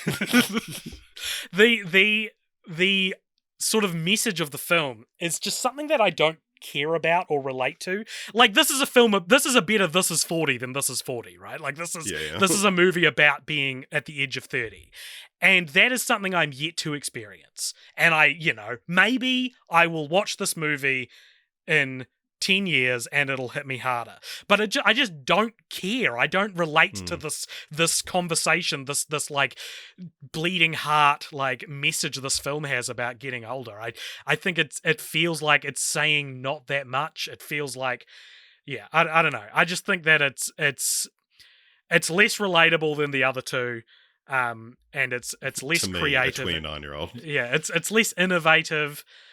I don't know. Yeah, one thing that's interesting, I remember, like, because obviously there's a list of things that the third film in the trilogy had to include: a fence gag, a cornetto, lots of blood, Bill Nye, and I remember telling people, like, my little tease for the film was like, there's maybe no blood in the film. There's a little bit of blood, but it's like bruises and things. Yeah, but there's maybe no, like, what's the word? Excessive blood, and there's no cornetto, and Bill Nye doesn't appear in the film. It's like, what? But it's like they subvert all this thing. Bill Nye appears in a voice-only role. I would hate if you told me those things. I'd be like, these are spoilers! These are blatant spoilers! It's super gory, but it's always with this ink. And then, the cornetto appears as a rapper only. And, like, I'm intrigued by that idea, and I'm sure writing it's like, what if the third one didn't have the blood or ice cream? But like, the Cornetto thing, I'm fine with. The lack of blood is just like, I don't know. It feels sanitized. It feels like this is, you could take out the offensive language, and this one would only be like M. You know, because the blood is blue, and I think that's an integral part of the first two films that is missing from this one. I will say I'm annoyed that the color scheme for the blanks was blue, not green. Yeah, it should be green. Yeah. So I don't know. I think that this is. I remember seeing this in cinemas, and I remember me and my friend Johnny, who Johnny was the guy I shared Hot Fuzz and Shaun of the Dead with in high school. I thought I was. I didn't know you in high school. I went to see it with him, and we were both super excited. I remember standing next to him in a urinal after we'd watched the film, and Johnny just went, "Oh yeah, nice penis."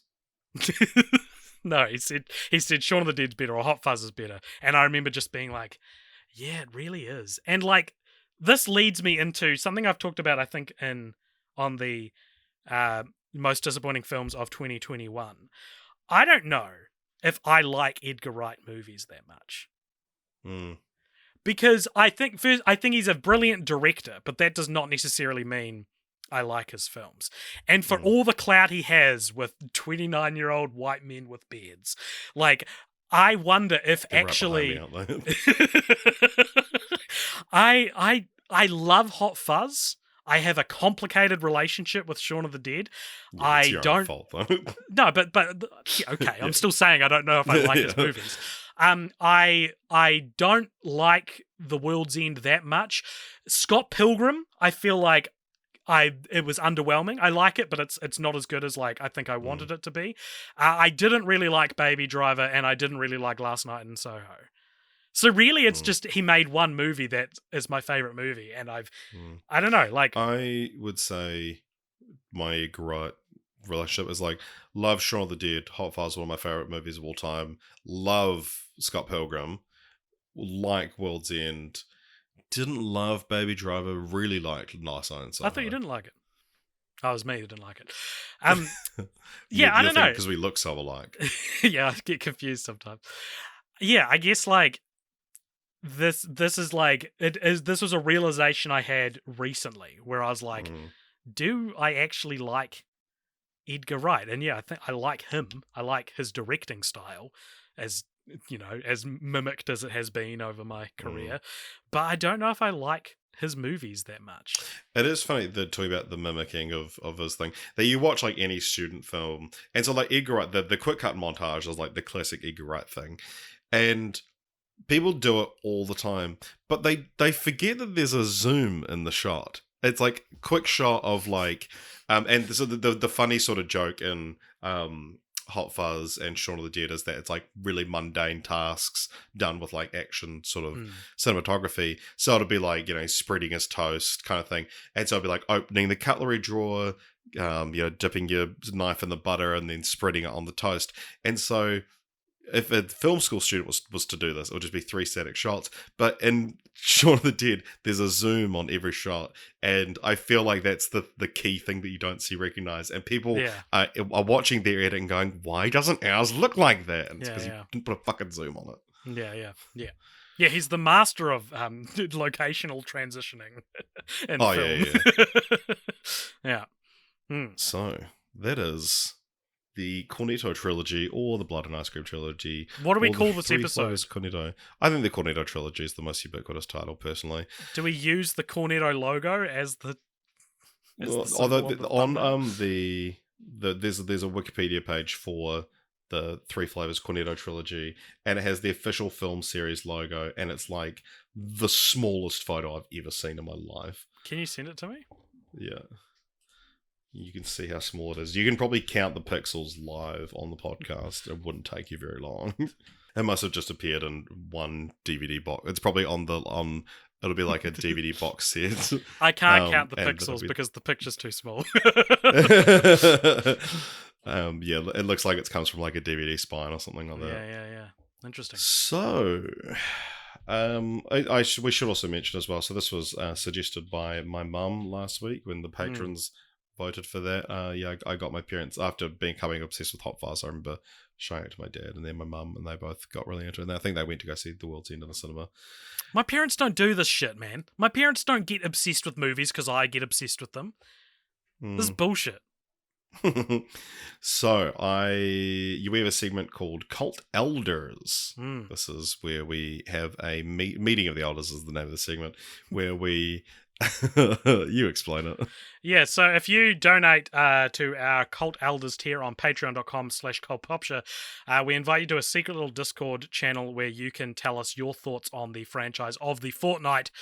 So we've asked a bunch of people to tell us what they think of the Cornetto trilogy. I'll say it, I always called it the Blood and Ice Cream trilogy. Until 2 weeks ago when you announced it was the Cornetto trilogy, I was like, the episode will be called the Blood and Ice Cream trilogy.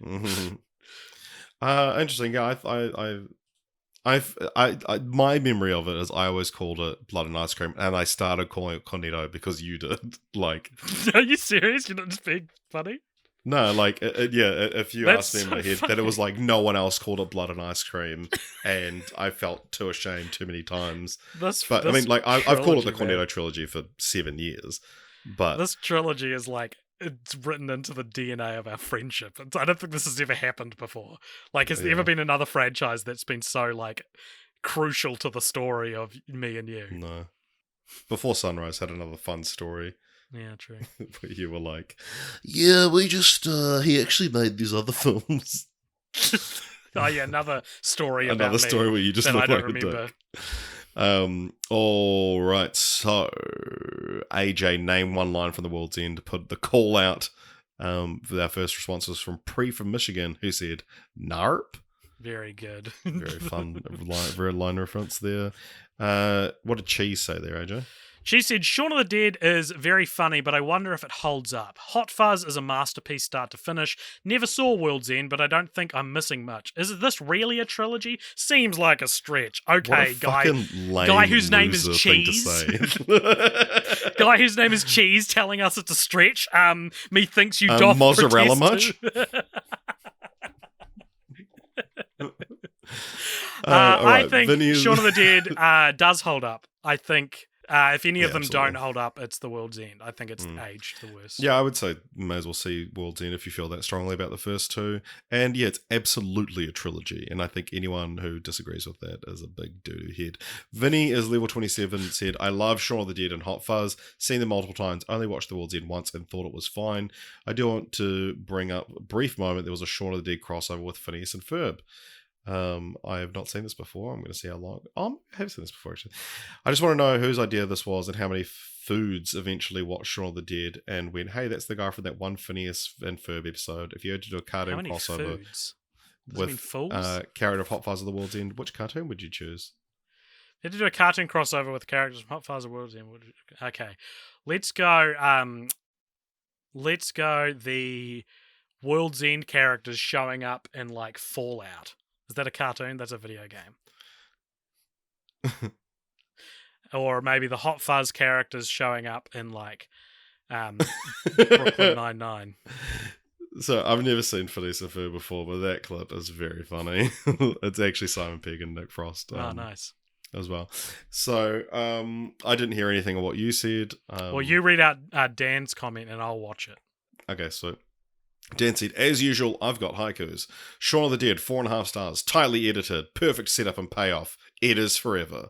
Hot Fuzz, 5 stars. Perfect editing. Perfect quotes. Foreshadowing. I'm not made of eyes. And The World's End, 4 stars. When I first saw this, wasn't drinking at the time. This time, this one hurt.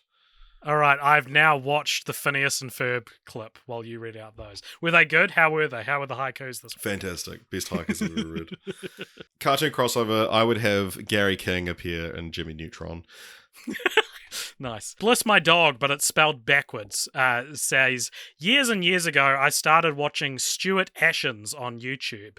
And for the longest time, I was always perplexed at the similarities between one of my favourite YouTubers and Simon Pegg.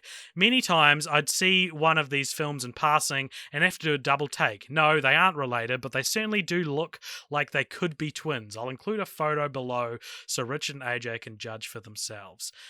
There's a photo of Ashens that he's included, and then Cheese very helpfully posted a GIF of Simon Pegg below. I would say there is a passing resemblance. I don't think. Yeah, if you're stupid and have face blindness, don't say that. I can see it's clearly just the goatee. It's the haircut that is doing a lot of the heavy lifting. I would say it's. Bless my dog has said, please describe him as best you can. This non-visual medium. I would say imagine H Bomber Guy, the YouTuber, but with a goatee. Do you know what's actually doing a lot of the heavy lifting is the photo he's posted looks like the backdrop is from Shaun of the Dead. Yeah. Like it's like a skip in the background and like a dirty old brick fence. Yeah. Bliss goes on to say, anyways, I watched Shaun of the Dead a few years ago. I certainly enjoyed it, but I found Pegg's character to be a bit insufferable in retrospect. Caring more about his bloody pub as the end be all safest place in the world. Oh my. Other than that, I recall liking the film. Do you think Shaun is an insufferable character? No, I think he's sufferable. I think it's Ed that's the one. It's about freedom from those who pull you down. They continue, I actually just finished watching Hot Fuzz. For years I heard of it as the perfect screenplay and everything as a payoff, and I guess, sorta. Most of the stuff gets paid off all at once in the usual suspects twist ending, which I don't think is true. But I felt it was a bit of a letdown compared to what I've heard. I will say that the third act really packs the heat. Hence, it's my favourite of the two I watched, and they say they didn't watch The World's End. I'm so glad Bliss has said this because it reminds me of something I did want to say, is that I'm starting to, as I've been experimenting this year with like filmmaking and trying to like find my own voice, which is not something I've talked about a lot on the podcast, but maybe that could be a fun discussion to have. One thing I'm discovering that I really fucking love in movies and that I've tried to replicate in at least some of the films I've made this year, some of the short films I've made, is I really love like action-packed, satisfying conclusions to stories.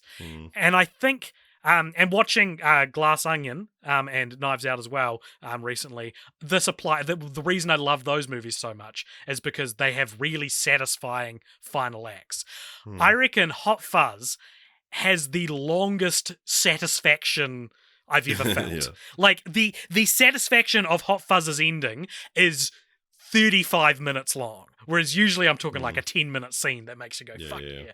Like, I think that the final act of Hot Fuzz is so goddamn fun, and it doesn't let up for so long, and you end it just being like, what a thrill ride that final act was, you know?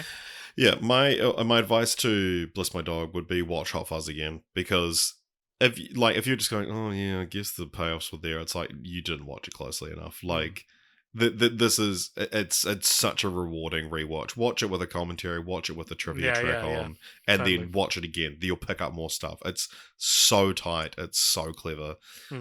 Paul Hill finally said, although I've followed Right since Space first aired, I watched World's End for the first time this week. The opening felt like studying for an exam. So many names and places which would inevitably be important later, sort of what I touched on earlier. Being part of a thematic trilogy does World's End no favors. It's a perfectly good film stuck forever in the shadow of two masterpieces. Yeah, that's a good way of putting it. Yeah. It's the opening of that film is like, just because you know what's coming, it's like, yeah, all right. Meeting adjourned. So, time to continue that franchise, is it?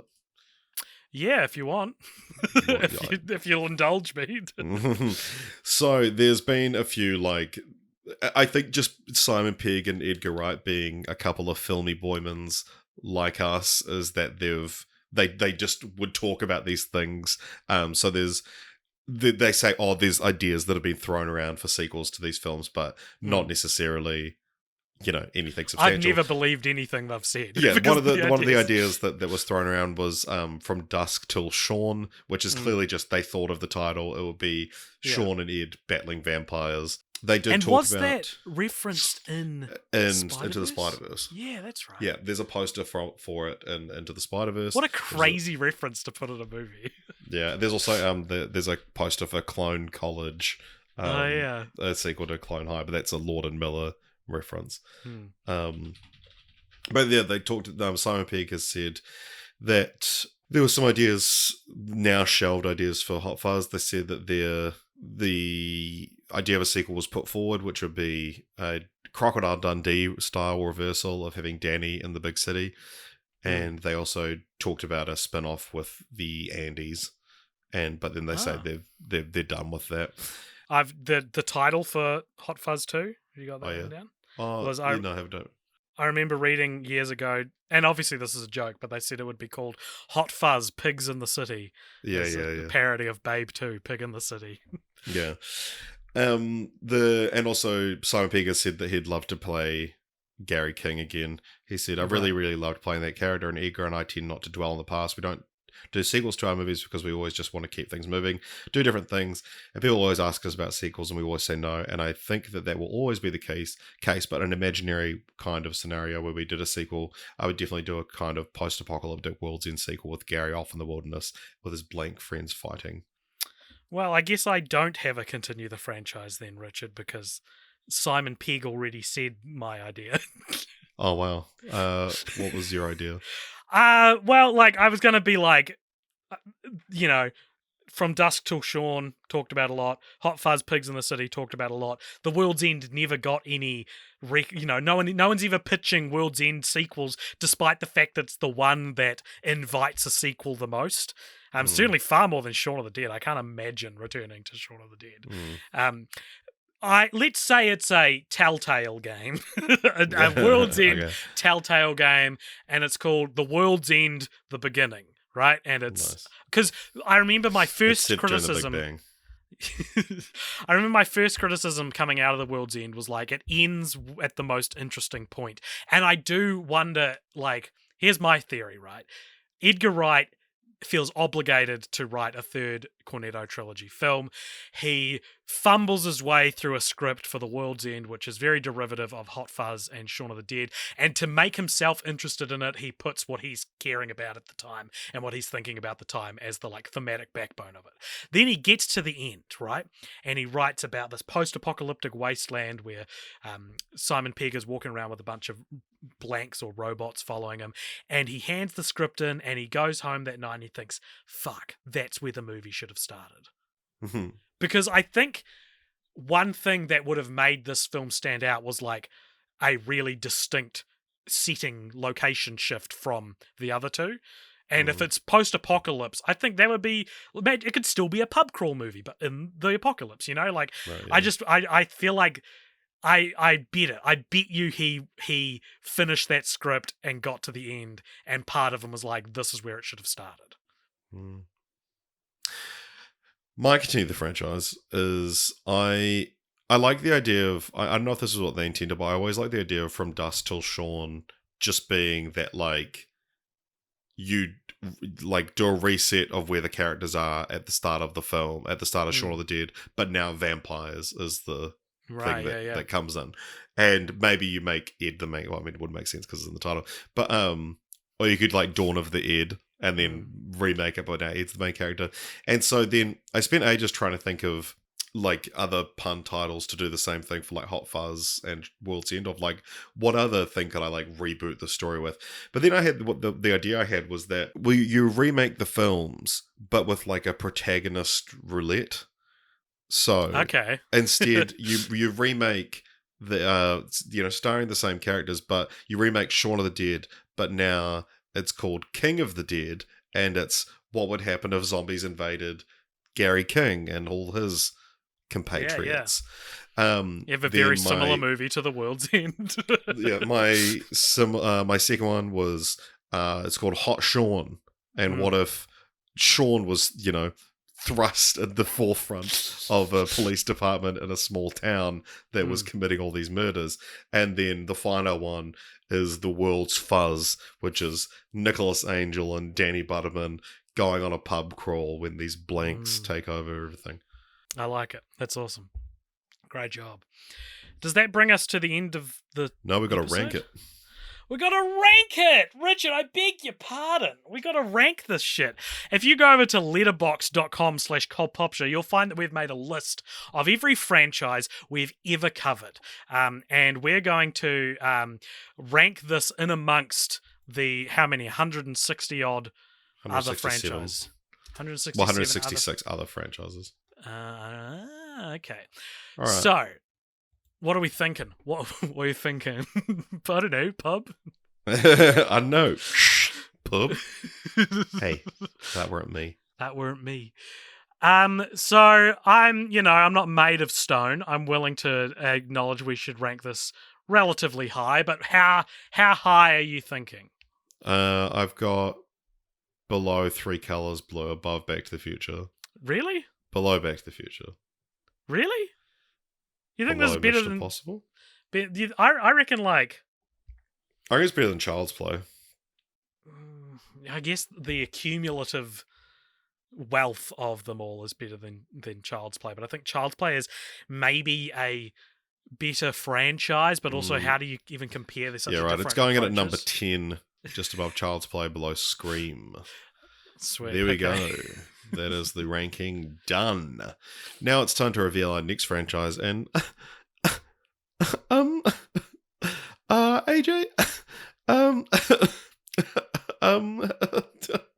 are we doing that this time? Well, Richard, the next film franchise Fortnights will be our final film franchise Fortnights for the year. We'll be back in the new year, but this will be the final 2022, the final of the 2022 season. And our shortest season yet.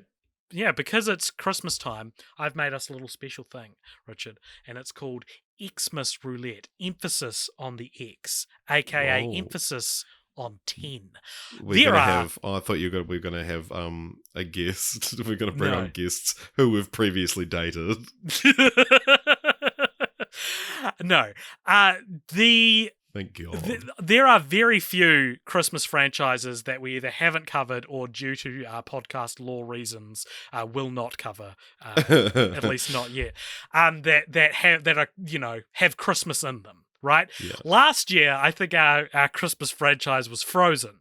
So just to give you an idea of how far we're stretching the definition of a Christmas franchise. Winter. So I've got a list here of 10 franchises that either have a Christmas, or at least one Christmas-themed movie in the bunch, or they are set in the snow, or one of them is set in the snow. And there's 10 of them. So I want you to give me... Exactly, which is why I actually want you to not even use the random number generator. Wow. Or you can if you want. I guess it doesn't make much of a difference. Or do you want to just pick a number out of 10?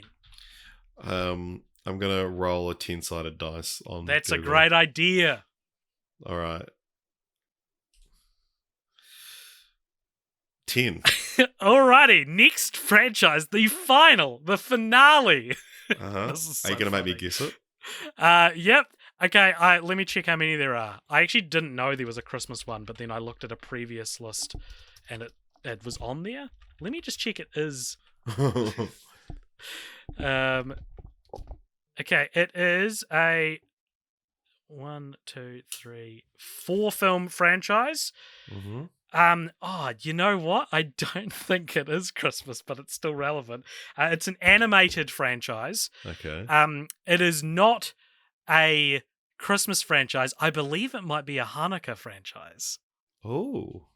I could be wrong, but I'm looking at what. Nights. No, there's only one of them, sadly. Was Why was this on the Christmas list? I don't know. Who put it on the Christmas list? It was on a previous one. Right. Let me Control F Christmas. No. How do you spell Hanukkah? Yeah, okay, no, it's Hanukkah. It's a Hanukkah franchise. The first one involves Hanukkah. Okay. So it's animated, 2D animated?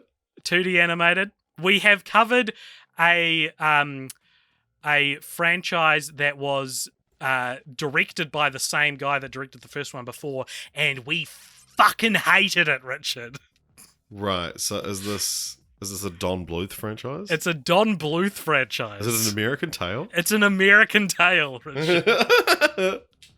So, next, for the final of Film Franchise Fortnights 2022, we are going to be covering An American Tale, An American Tale, Fievel Goes West, An American Tale, The Treasure of Manhattan Island, and An American Tale, The Mystery of the Night Monster.